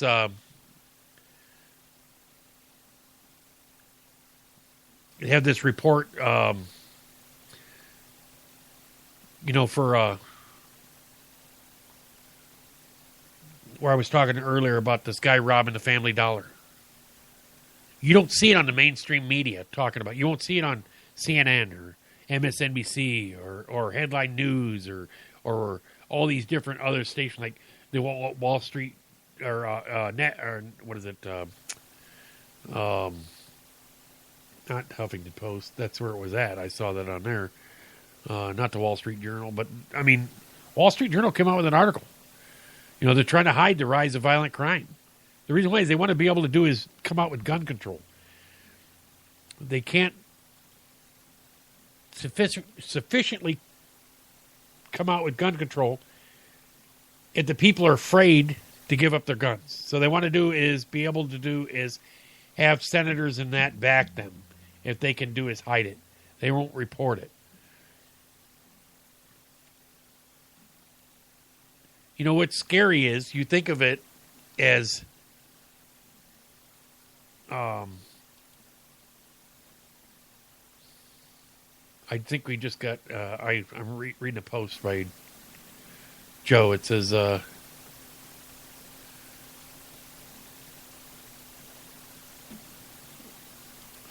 wondering if he says you can't do epic shit with basic people, so I wonder if that affects us. But so I'm waiting for my here's one I want to touch on. You're talking about whether the media actually reports on things. Hillary Clinton's deputy secretary Tom Nides is married to CNN President Virginia Mosley. Top Obama official Ben Rhodes, and he's the one who changed the Benghazi talking points, is brothers with CBS President David Rhodes. And Obama Special Advisor Elizabeth Sherwood, brother is ABC President Ben Sherwood. And it says, are you sleeping? Well, you think about that. 3 major networks got 3 major ties to what's going on right now. Do you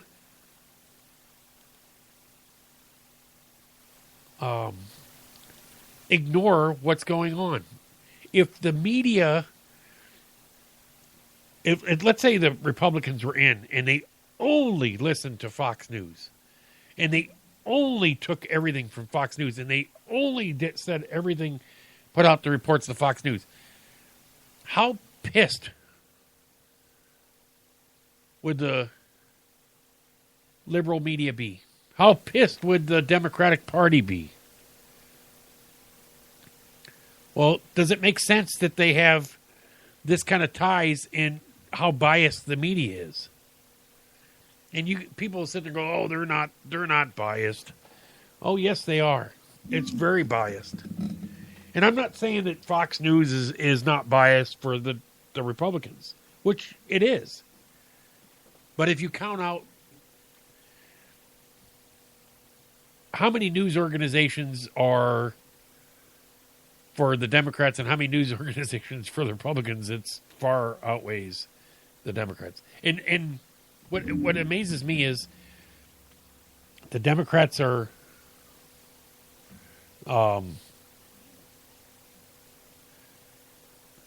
pro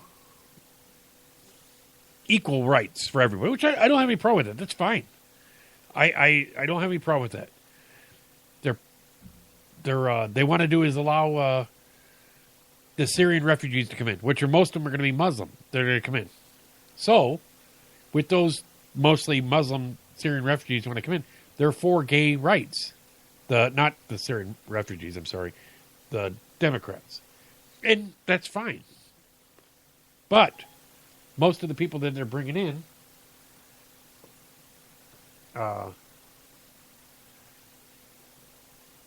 is totally against gay rights. And I don't know if they understand that. My Siri kicked in.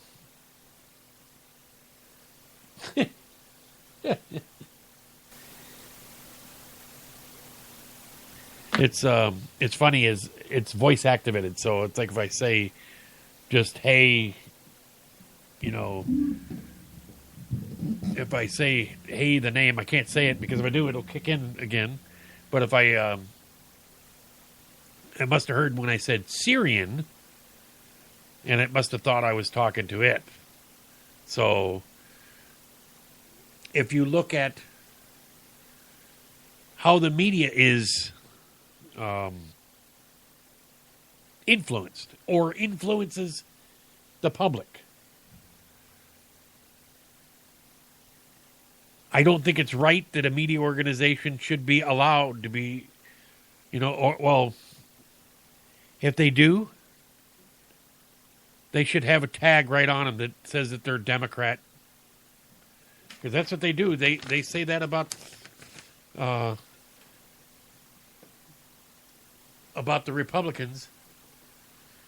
I mean, President Obama comes right out and says that if you watch blah, blah, blah, Fox News, that, you're, and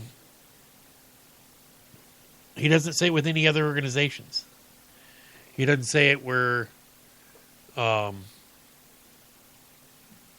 he doesn't say it about CNN, CBS, or ABC. I don't see MSNBC on there, which is, I'm surprised. But I mean, it's three of the major networks. I mean, it's pretty nice when you can put on an agenda, and like last week, and they changed they change a statement that he makes because they don't want to make him look bad. Hey, more power to him. Apparently, this is a report coming out. A suspected ISIS supporter indicted over a Super Bowl bomb plot. Alleged ISIS supporter has been indicted on charges he planned to explode pipe bombs at last season's Super Bowl, according to a report Sunday. Abdul Malik Abdul Karim, 44, who is charged with arming and training men to attack Prophet Muhammad cartoon contest in Garland, Texas in May, conspired to set off bombs at the University of Phoenix Stadium during the bid game, according to CNN report.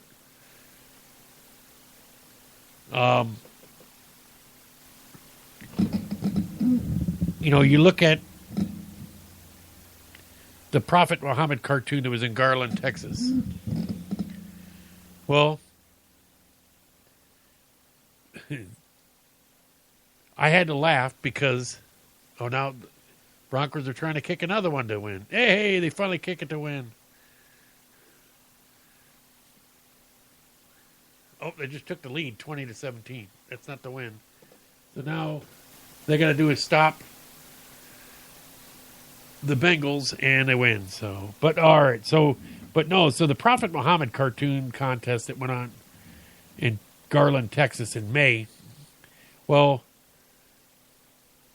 let me see if I can find the article that was talking about. Oh, here it is. Michigan Muslims prisoners sue Pamela Geller, and her. It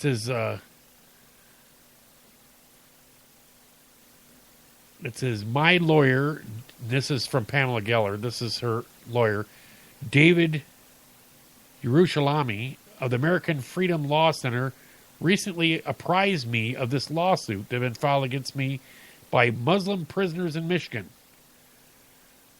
This is her talking. It says it's paranoid, outrageous, silly, and laughable. And yet it's a legitimate lawsuit.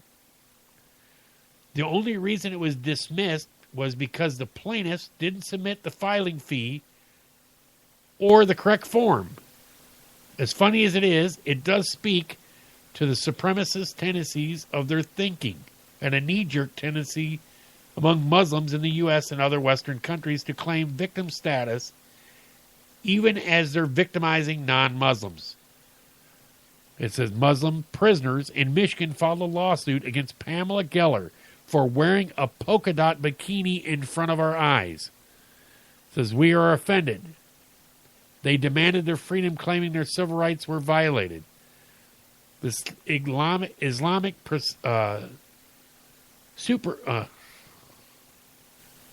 I'm trying to, what is that? I'm trying to, what's that? It's,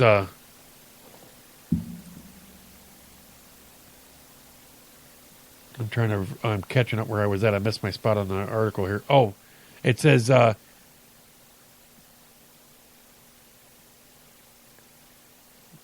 it is the Muslim shooters at our free speech event in Garland at Christmas party San Bernardino, this Paris concert hall in jihads against Israel and 9/11 terror attacks, and so on and so on. Same motive, same. But David Yerushalami told me that I had been sued by one or possibly two Muslims, apparently who appear to be guests of the Michigan Correctional Hotel and Spa, she says. They're in prison. They sued you because inter alia, you are wearing a bikini to distract them. The court dismissed the complaint on its own behalf, or its own, because plaintiffs failed to file the requisite filing fee or file the correct form to have the fee waived. And it shows the actual form, and this is what they said. It says,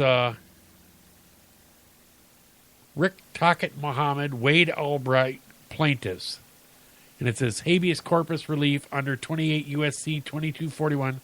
The matter in which sentences are executed is unconstitutional. We are subjected to cruel and unusual punishment under the Eighth Amendment, Farmer versus Brennan. Pamela Geller hates Muslims. Pamela Geller serves pork to Muslim inmates. Pamela Geller writes cartoons in our Quran. Pamela Geller rhymes with Penn and Teller, making fun of our beards and ankle plants. Pamela Geller plans to eat pork in front of us during Ramadan. When we pray 5 days, Geller wears a polka dot bikini in front of our eyes. We are offended. Pamela Geller is an anti-Islamic. She has anti-Islamic tatted on her navel area and Islam with a pig on her inner thigh. Pamela Geller was born in Mecca. We are denied Hajj to Mecca, our 5 pillars. We are scared Pamela Geller put a hit on us with the Aryan Brotherhood. We seek immediate release from prison. Our civil rights are violated. And I'm like, well, there is a picture of her in her bikini, and there's no tattoo on her belly button. So I'm just like, it says this lawsuit is comical, of course, but the attitudes and assumptions behind it aren't. They're not limited to these just 2 Muslims. Even they're sitting in prison for crimes they committed and claiming victim status. In this, they're imitating the response that we have to come to expect from Muslim leaders in the United States in the wake of every jihad attack and foiled jihad plot here. Well, going through this, you talk about this, frivolous lawsuit, which I think is ridiculous. Some of these lawsuits that get put out there, it's a waste of time. Well, you're talking about frivolous lawsuits. They have, let's see here. There's another, where's the one? It's with the FBI. They talked about the mosque that was, that this San Bernardino shooter that Farouk was going to. It says, the mosque at the center of the San Bernardino terrorist attack is back in the spotlight after one of the organization's clerics, Rosh Abbasi, was found to have repeated contact with terrorist Saeed Farouk in the months before the deadly attack, which left 14 people dead and 24 injured. Mr. Abbasi and his fellow teachers at the mosque had previously claimed that they barely knew Farouk, despite his repeated attendance at the Dar al-Ulum al-Islamiyah Mosque in San Bernardino. The mosque is now believed to be the haven for, it says, Tabaligi, I'm not sure how you pronounce it, Tablighi, Jamaat activists, a fundamentalist proselytizing Islamic sect known in some circles as the Army of Darkness. The New York Post reports that the Federal Bureau of Investigation has found repeated phone contact between Mr. Abbasi and Mr. Farouk dating back to a 2-week period in June, coinciding with the terrorist attack on 2 military sites in Chattanooga. Mr. Abbasi was not dodging difficult questions this is from Breitbart, emphasized to reporters during a press conference he held just 2 days after the attacks, only knew Mr. Farouk very casually. He said the only time he exchanged pleasantries with Mr. Farouk is when they attended the mosque. FBI agents are now investigating at least 38 messages that were allegedly exchanged between the pair during a 2-week span in June of 2015. Mr. Abbasi was unusually hostile with reporters of all stripes when he was quizzed on a radical Islam FBI investigation. In his relationship with Mr. Farouk on December 4th, when Breitbart News asked Mr. Abbasi whether he believed in an Islamic caliphate, he refused to answer on multiple occasions. When asked at the time if the FBI was investigating anyone else in the mosque, he replied no comment, before giving reporters a wry smile. He then asked to clarify, to which he replied no comment. After being pushed a third time, he responded, you guys are our guest. If we have no comment, you cannot force us to have a comment. Thank you very much. And the stories about Mr. Abbasi and his fellow mosque leaders didn't stack up either. One claimed that Saeed Farouk hadn't attended the mosque in a year, whereas Mr. Abbasi later revised that figure down to a month. Mr. Abbasi also tried to blame the terrorist attack on workplace anger, stating radicalization never. In Islam, there's no such thing as radical Islam. There's proof of it, was workplace anger proof, and everybody knows the argument that he got in with one of the people. Why don't they ever tell about the argument was about? So it says it later reported that the argument between coworker and Mr. Farouk may indeed have been about the state of Israel and Islam. Speaking to other local imams, Breitbart News found a real fear of the Tablighi Jamaat sect, what I think that's pronounced, with one leader at the Corona Norco Mosque just a few miles away telling Breitbart reporters that the group was very dangerous, especially for those who don't know what they are getting involved in when attending such mosques. It said that Tablighi thing could get out of hand, he said. They sleep in the mosque. They have the beards. He dragged his hands further down his chin, widening his eyes. Now U.S. government will think there could be up to 50,000 members across the United States. Great. So FBI still, the guys sit there and they flat lie to the FBI. So, you think these people are going to sit there and tell you the truth? I mean, how many times, you think that you bring in, look at these people. Look at, criminals right here that will sit there and they got the mentality that, you should just go about your way. It's not our fault. So, yeah, it's crazy to think, people think that this doesn't happen. But I got to credit Spike Lee. Spike Lee, he come out and he says to the Black Lives Matter group, have been protesting all these officers-involved shootings. He says, it wasn't a cop that executed a nine-year-old Tyshawn Lee. It says Spike Lee argued that black activist group like Black Lives Matter need to do much more to address black-on-black crime. It wasn't a cop that killed Tyshawn Lee, the 9-year-old boy who was lured into the alleyway in Chicago's South Side. Little Tyshawn Lee slaying allegedly carried out by a gang member named Corey Morgan, who's seeking vengeance against Lee's father. To me, I don't care about the complexion or the color of the trigger finger. It does not matter to me. If you kill somebody, you kill somebody. It doesn't matter who you are, Spike Lee said. Last month, Lee told CNN Anderson Cooper that black people can't ignore that we are killing ourselves too. We cannot be out there protesting purported police violence, and then when it comes to young brothers killing themselves, then mum's the word. No one saying nothing. It's got to be both ends, Lee said. Got to give him credit. He's right. It doesn't matter who it is. It doesn't matter if a white guy's killing a white guy's killing a black guy's killing a white guy, or black guy's killing a black guy.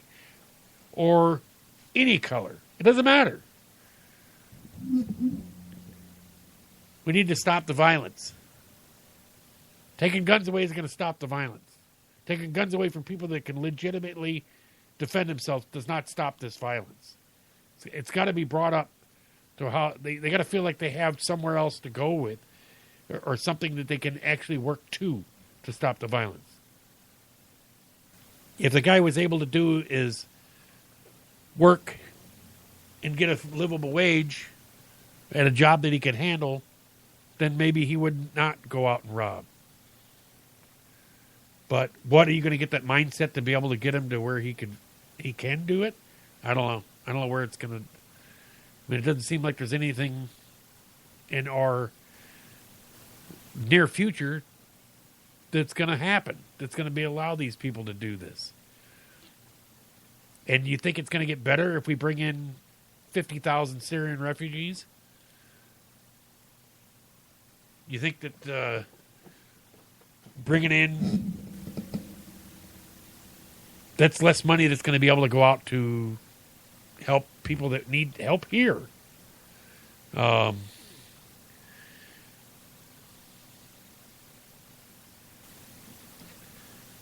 got a ton more to talk about, but what we're going to have to do is leave it for another night. We're getting to be about the end of tonight. If you guys decide to go out for New Year's Eve, I might be doing a New Year's Eve special, taking over Joe's slot on Thursday night, doing a New Year's Eve, doing a little hot toddies while we're drinking, and Mike Allen and I have been talking about it. We're not sure if we're going to do it yet, but it'll be kind of fun. So who knows? Tune in Thursday night. Maybe you'll see us here. If you play it in the background, we might see some really stupid stuff. Who knows? Could be fun. But had some recent deaths. Guys gone. We've lost in 2015. We lost. Who was it? Middleluck Lemon just passed away. 83. General Norman Schwarzkopf, 78. And Motorhead's Lenny was 70. God, I tell you what, he didn't even look 70. Other people that, let's see, Yogi Berra.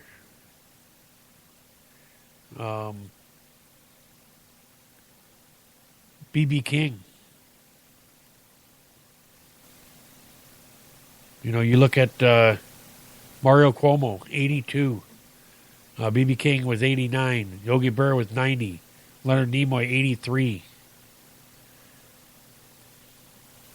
Ronnie Gilbert, 88.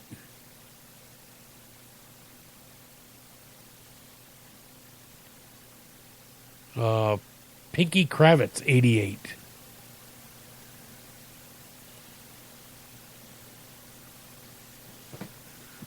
Edward Brooke. He was of Massachusetts, 95.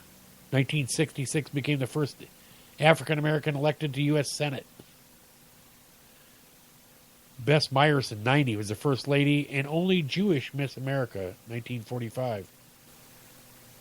Little Stu Miller, 87, was the first and only pitcher ever forced into a balk by a gust of wind in Major League. In the Major League All-Star game in 1961. Frank Gifford, 83.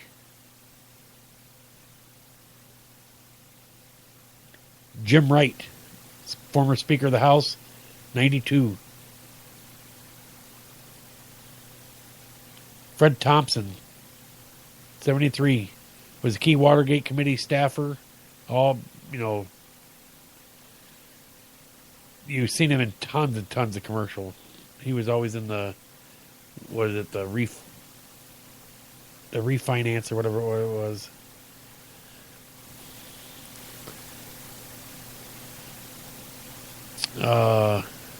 Stuart Scott. That was one. That was a big one. Died at 49. David Goldberg, 47, CEO of SurveyMonkey. Kirk Kevorkian. He was 98.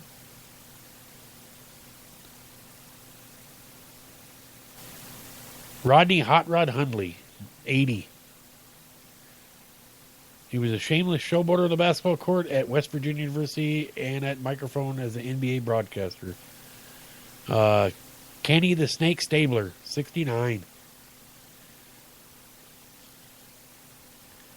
Was it Johnny Yard Dog Jones, 74. Was a Chicago bluesman and persistent, had his nickname suggested. After years of small club circuit, he recorded his first album at 55.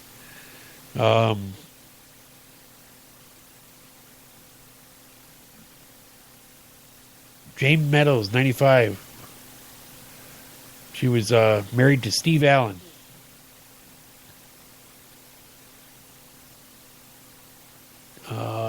Comedian Junie Carn, 76, who starred in 60s comedy show hit Laugh-In. Moses Malone, 60, who was with the Philadelphia 76ers. Ernie Banks, Let's Play 2, Ernie. Former Cub, great.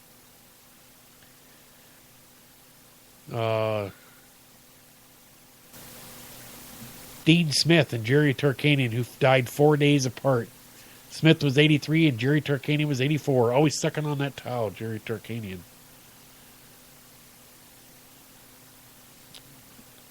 John Nash, 86, Nobel Prize winning mathematician. Walter Scheib, White House chef for 11 years under Bill Clinton and George W. Bush. Bobby Christina Brown, 22.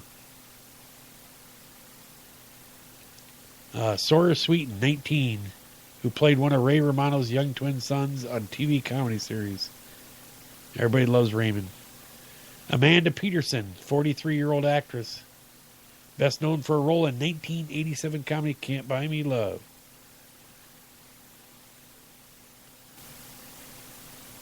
Wes Craven, 76. He's made a ton of movies. Freddy Krueger. George Barris, 89. Melissa Matheson, 65. Wrote the film, one of the most famous lines in cinema, E.T. Phone Home. Julian Bond, 75. Grace Lee Boggs, 100. And Reverend Willie T. Barrow, 90.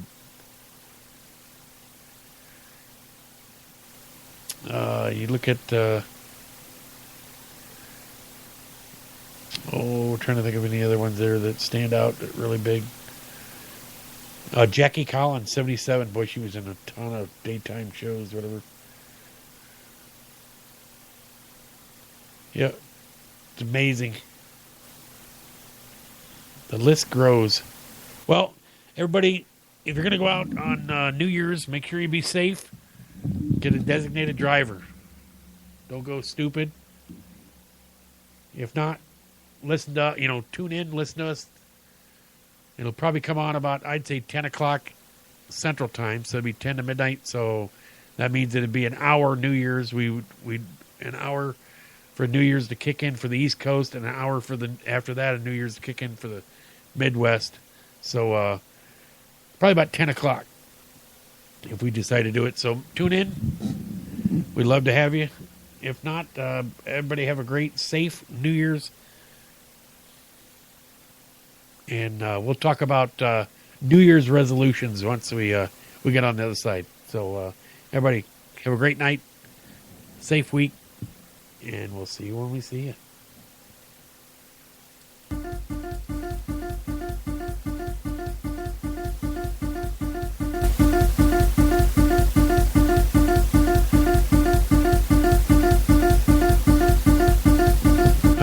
I love it when the audio screws up.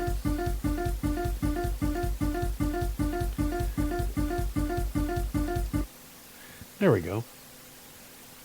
How about this?